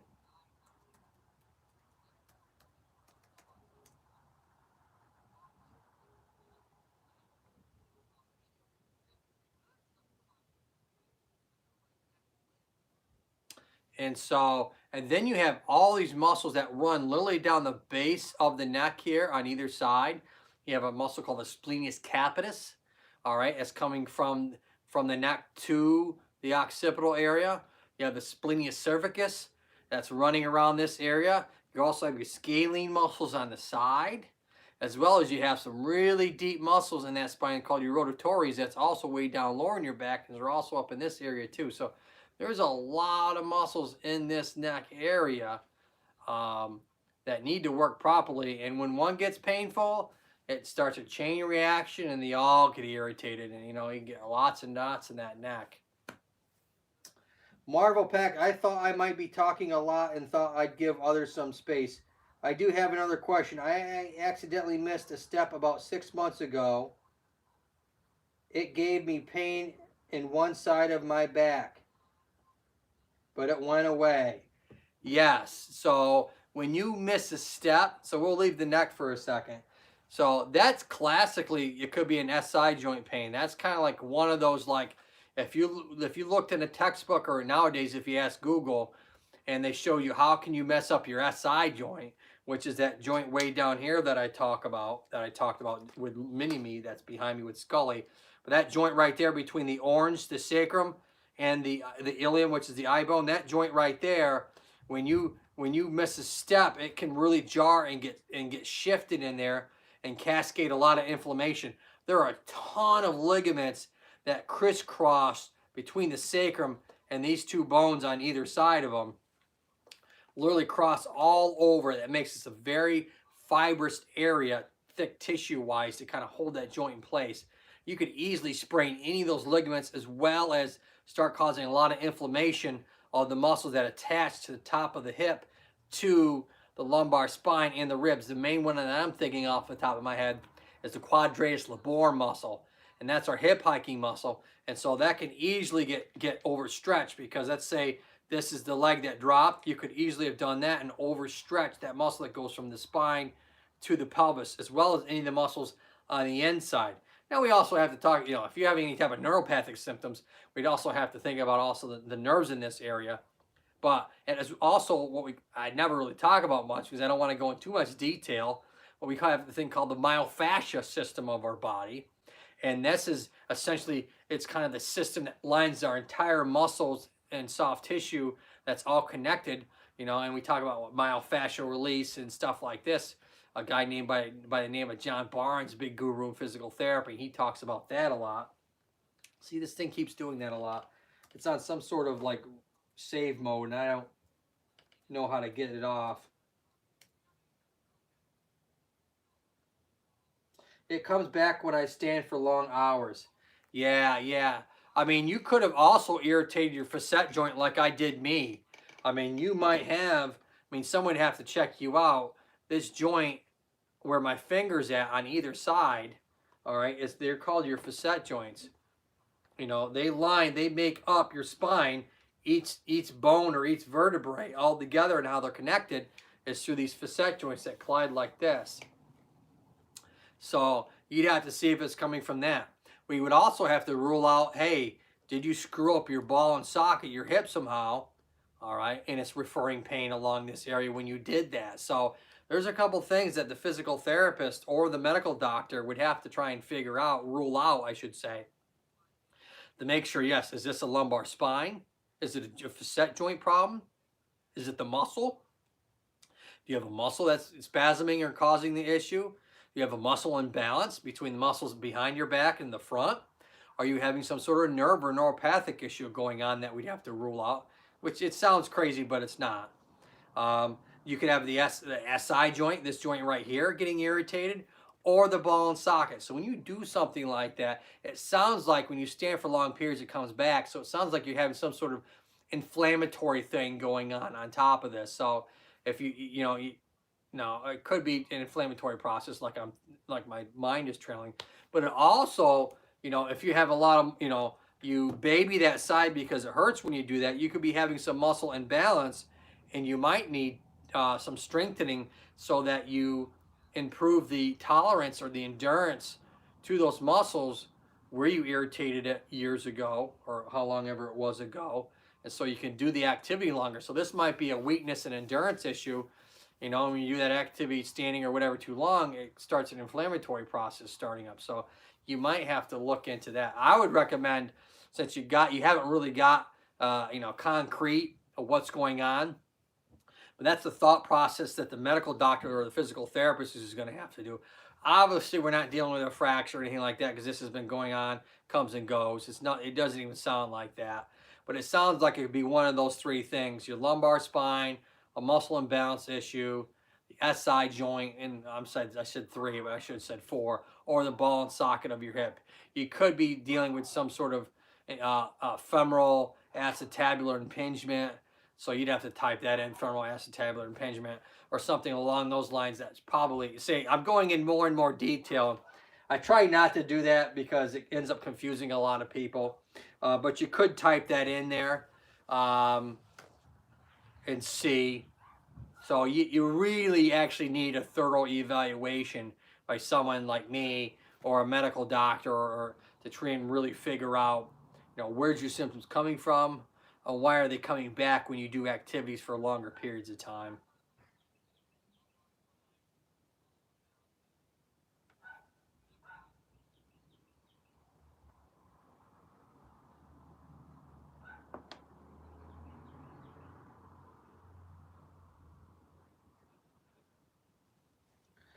No, it actually helps. Thank you very much for such a detailed answer. Well, you're welcome. I mean, that's what I'm here for. Trying, obviously, if this was a trauma base, so this is a mechanical type injury that you had a while back, and like anything else, if you rest it long enough, it'll recover. But if you've had trauma to it before, it's a weakened area now, and so until you strengthen that back up, or you start causing some compensatory patterns, which can cause more problems. So it sounds like you probably need to see I would say see a physical therapist. I mean, you could see your primary care doctor, and then they could refer you to a physical therapist. Or you could see a doctor of osteopaths, which is a medical doctor that specializes in the spine and stuff.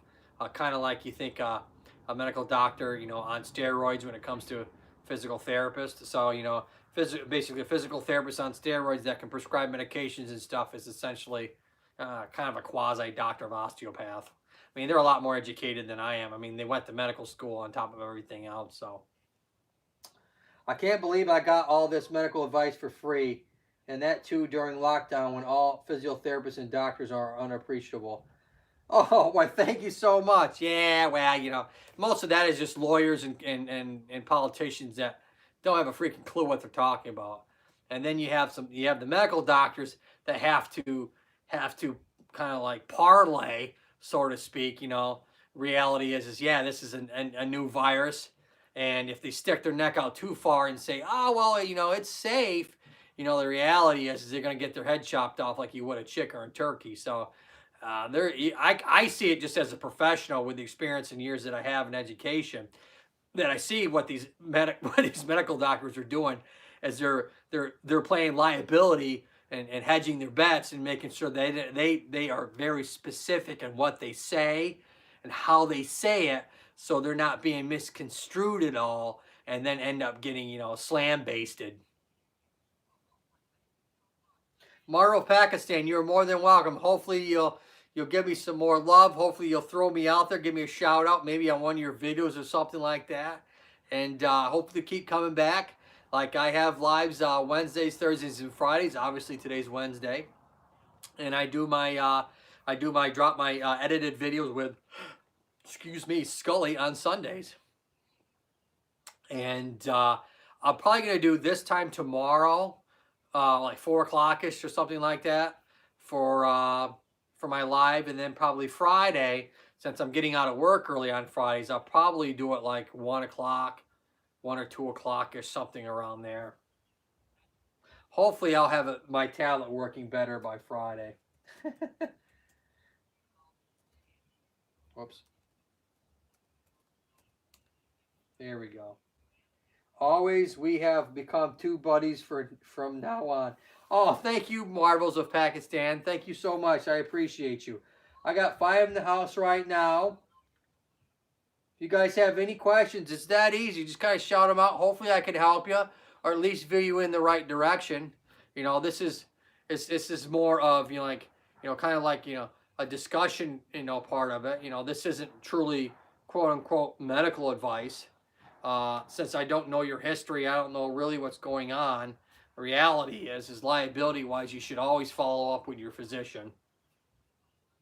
Hey everyone, I'm back and I'm done eating lunch. Well, that's good, Nicole. I'm glad you're back done eating lunch.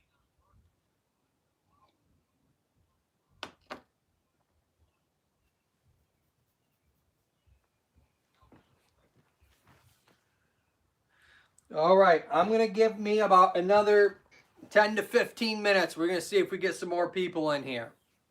So, you guys have any questions? I'm going to go use the restroom really quick. I'll be right back. Don't go nowhere. You can talk to Scully while I'm gone.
So hopefully Scully kept you guys busy. No, he doesn't like to talk unless we're doing the edited videos. I don't know why that's the case, but he doesn't like to talk unless we're doing that. Hey, you see this thing always goes back to save mode unless I touch this thing every few minutes. All right, we have, let me go ahead and refresh this to see who we got in here. We got 8 thumbs up. Hopefully we can get some more thumbs up for the live stream. Hi, Scully. Mom loves you too. Oh, Marvel, Marvels of Pakistan says, hi, Scully. Nicole says she woke up hungry. Sanche! Sanche, how you doing, Sanche? Thanks for coming. Thanks for coming. Thanks for coming. That's very nice of you guys to come out. Go ahead and connect. Welcome, welcome, welcome. Come on in. Hopefully get a few subscribers or new friends and maybe some good viewership, because when it's all said and done, it doesn't matter how many subscribers you have. It's all about the viewership, baby. If you ain't watching your views, ain't watching your shows, means you're not getting no advertisement, means you're not getting any merchandise sold, means you ain't getting no moolah.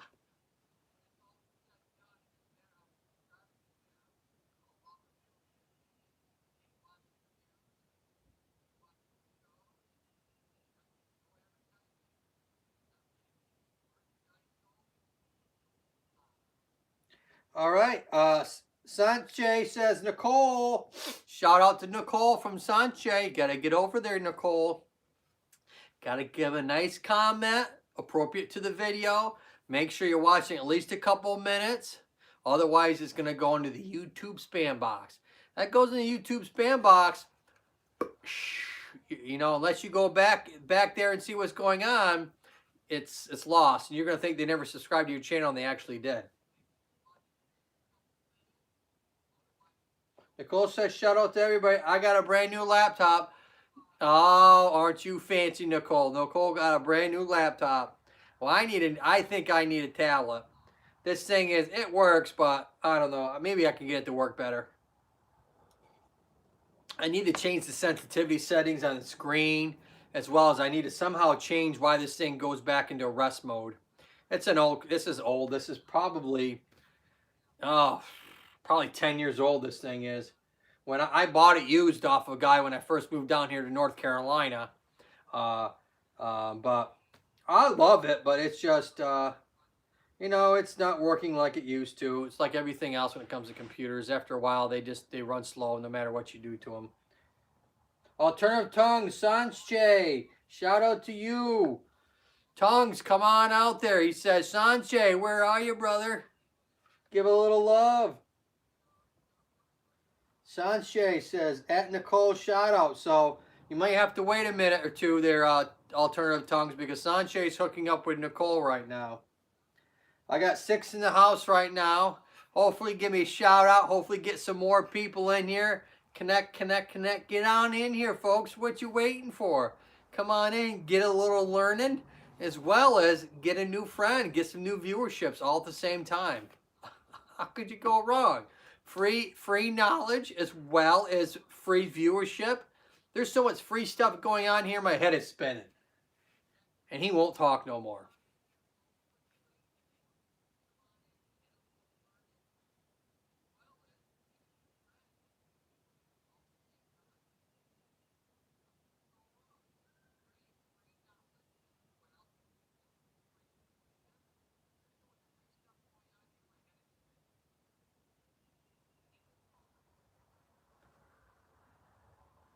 All right, so let's talk about the knee for a second.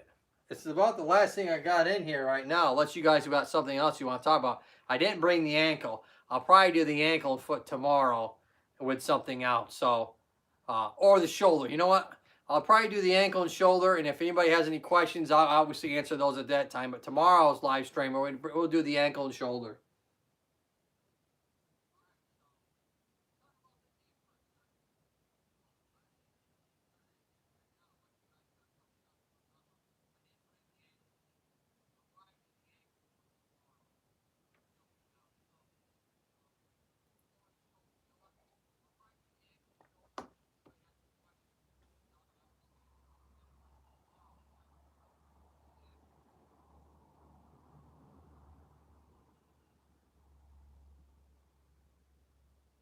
I got Sanche's out here talking to Alternative Tongues.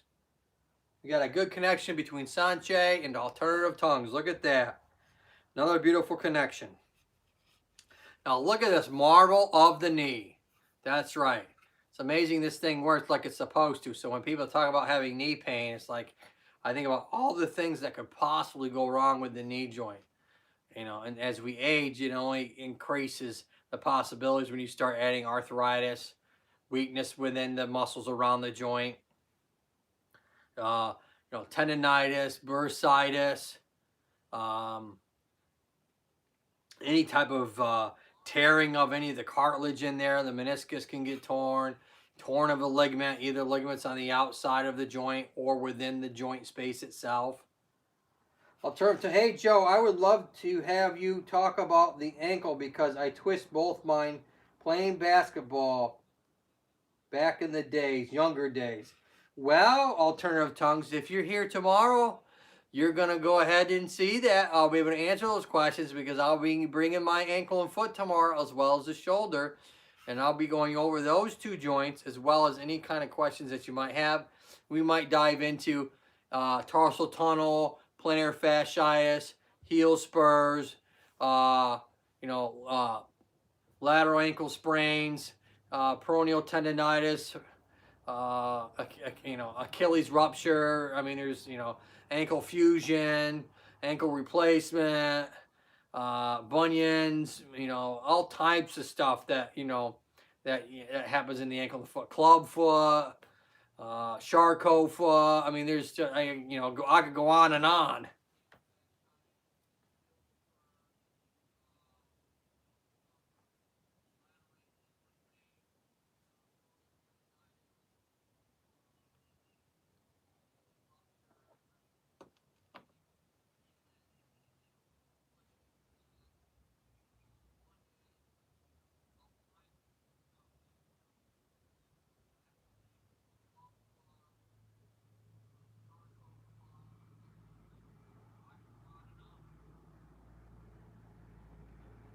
What time tomorrow? I hope to be like, depending on Aubrey's school schedule, you're my wife, my beautiful wife, and I are now first grade teachers. Don't even get me started on that. Pay taxes and school teacher at the same time. Anyways, so I'm going to try and do the live at 4 o'clock. I think I got started like 4:15 today. So I'm trying to do it like 4 to 6 on Wednesdays and Thursdays. And then Friday, since I get out so early, I'm going to do Fridays at 1, 2 o'clock right now until obviously my schedule changes.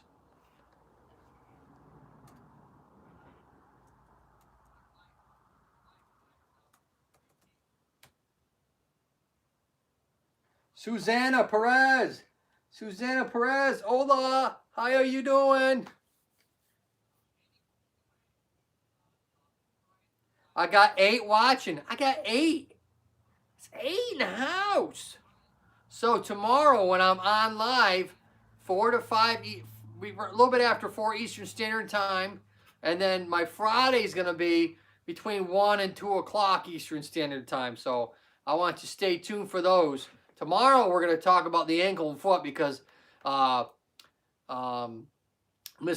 Alternative Tongues wants me to talk about the ankle and foot. So I can talk about that for a while, and we'll talk about the shoulder too. I could talk 2 hours on the shoulder, or probably close to 2 hours on the ankle and foot myself. 9 watching. So let's talk about this knee a little bit. You guys have any questions? Go ahead and throw them out there. I want you to get connected. Give me a thumbs up, hopefully, if you love the stream. Okay? I want you, when you connect, you got to leave a wonderful comment for them that makes sense with the video. All right? Otherwise, YouTube is going to put that in their spam box, and they'll never see it. And if you don't watch their video long enough after doing the comment, they're not going to see the subscription. It's going to go into a spam box, and they'll never get the subscription. So be mindful of that. It has to be a comment that makes sense with the video. You have to watch the thing long enough. If you like it, hit the bell. I hit the bell because most of this, if you're coming to my live streams and giving me viewership time and giving me love, least I can do is hit the bell and try and come to see you guys when I can. Susanna, I'm fine, Doc. I'm late because busy cutting onions and carrots. Oh, that's fine. I don't mind. Hey, come on in. If you can get here early, wonderful. If you can get here late, I'm just glad you guys came. That's all. Scully and I, see Scully's hanging up there today. Scully and I thank you guys for coming. And you know, I get those watch hours kicking in. Scully's gonna get animatronic. He's gonna start talking. He's gonna start moving. His eyes are gonna start glowing, and it's gonna be awesome. Right now, he only likes to talk when we do the live streams, the shows on Sunday. So when we drop those edited streams on Sunday, he'll talk. Other than that, he don't talk much.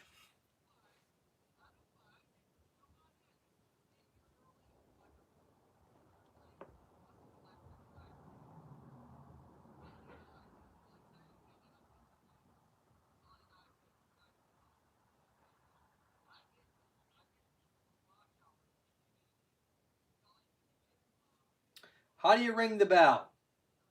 When you click subscribe, that says subscribe next to me, there should be a bell there. You literally click on the graphic. It's a bell. It's a graphic bell. You click on that, and there should be three little pop-ups that happen there. Whether click for the bell on, click for the bell off. There's three different options there.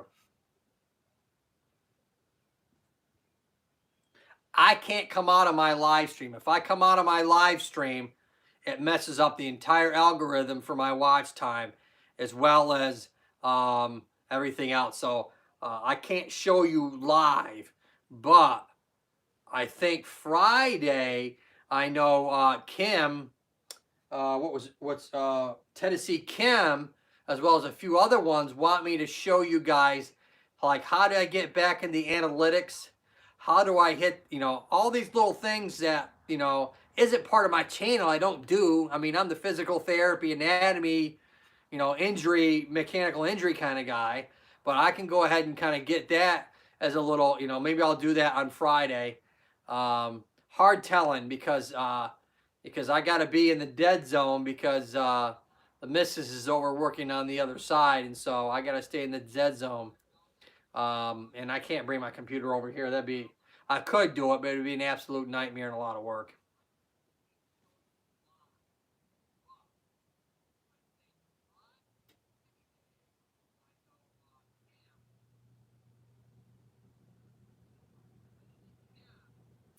All right, and so if you guys have any questions, go ahead and throw it out. So I talked about the knee a little bit more.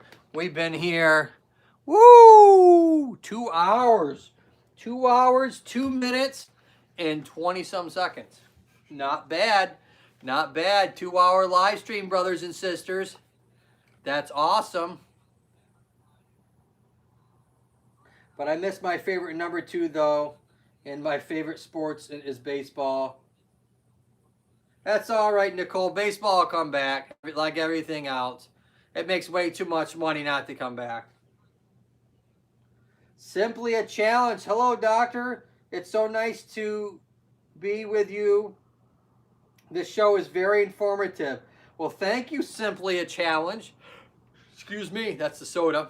I want to thank you for coming. Hopefully hit the thumbs up. Hopefully you can get some wonderful people in here in the live chat. Hopefully you guys can go ahead and get connected.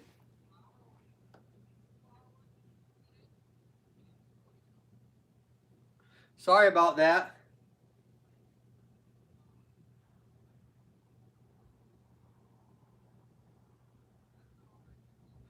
Mom, you're only going to see the bell ring on your side. I don't actually see that occur.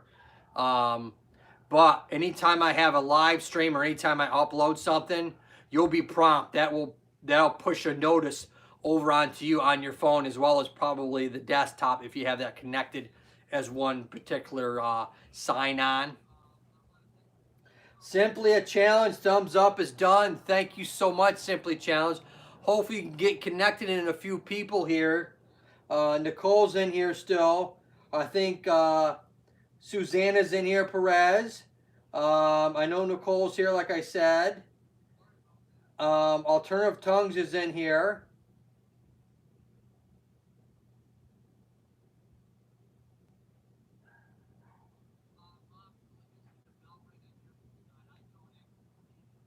So we got a few people in here. Simply a challenge. I know Alternative Tongues, if you're not connected, I'm sure that he would love to get connected. As well, I'm sure, is Nicole. If you can scroll up the chat, you can live chat. You can also see there's other people that we had in here. Simply, we had Tennessee Kim in here. We had Medic Bunny in here. We had I don't know, ECB, whatever it's called. They're very nice, but I don't know what language they speak. It's not French, it's not Spanish, it's like Russian or Arabic or something like that. It's definitely an older language. Alternative Tongues as a shout out to Simply Challenge. There you go. Lock and load, boom, boom. There you go. You're gonna have another person there connect. Nicole is talking about the microphone, the music, the headphones. Yes, music, music, music.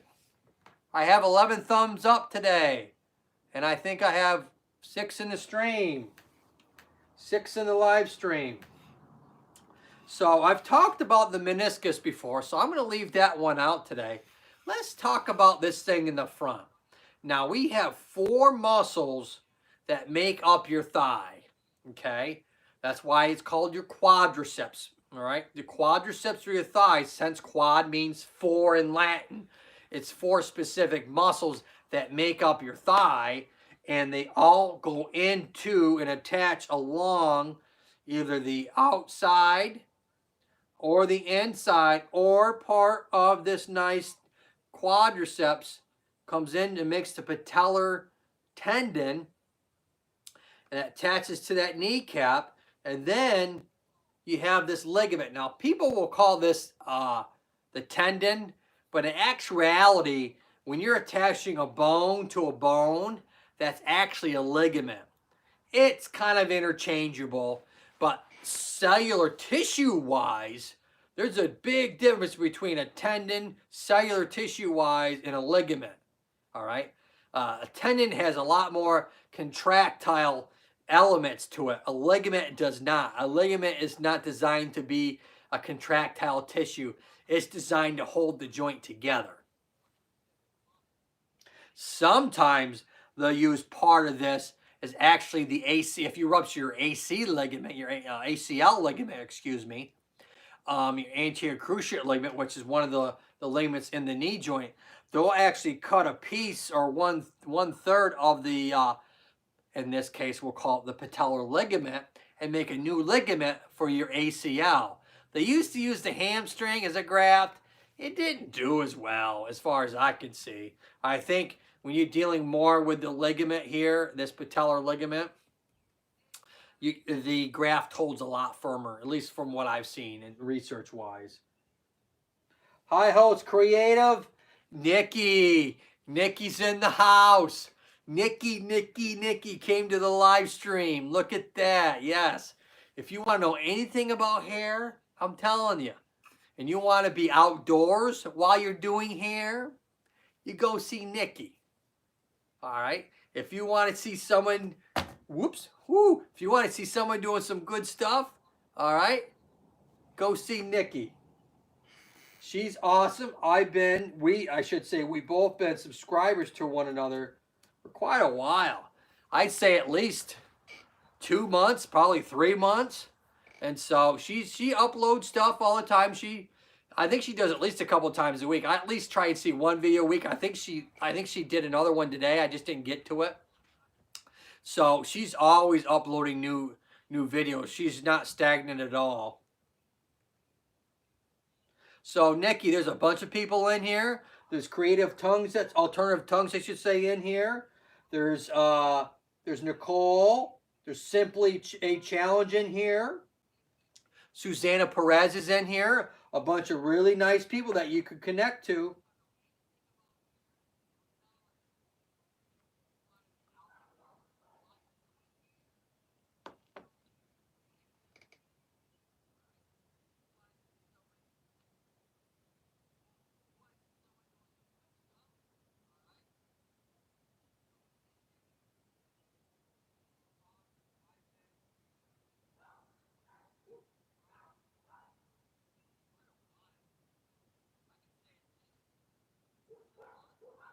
Well, thank you, Nicole. Thank you for saying that you like being here. I appreciate you being here, Nicole. I got 8 in the house right now. 8 in the house. 8 in the house. 8 in the house. In the house.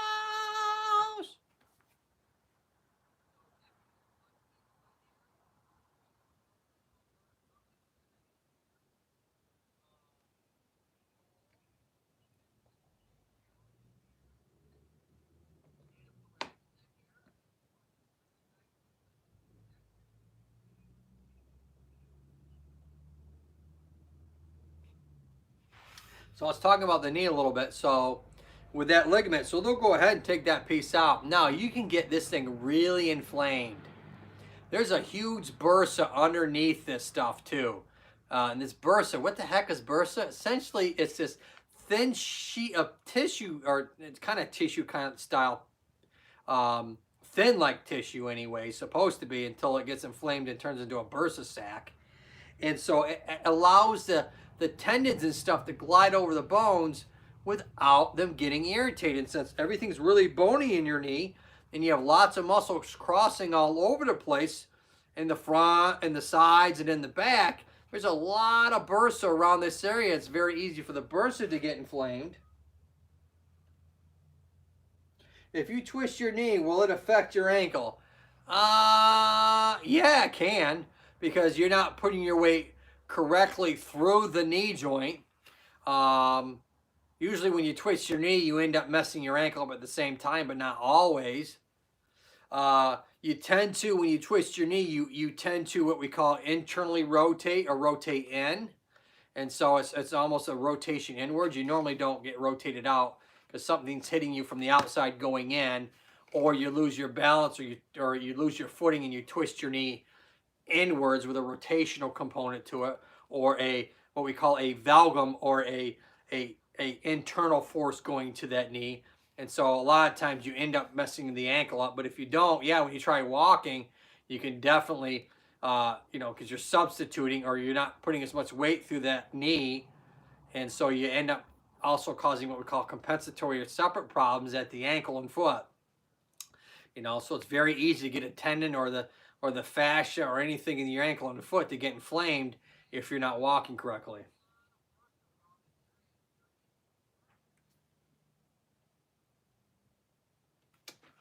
What's this thing here? Let's go ahead and...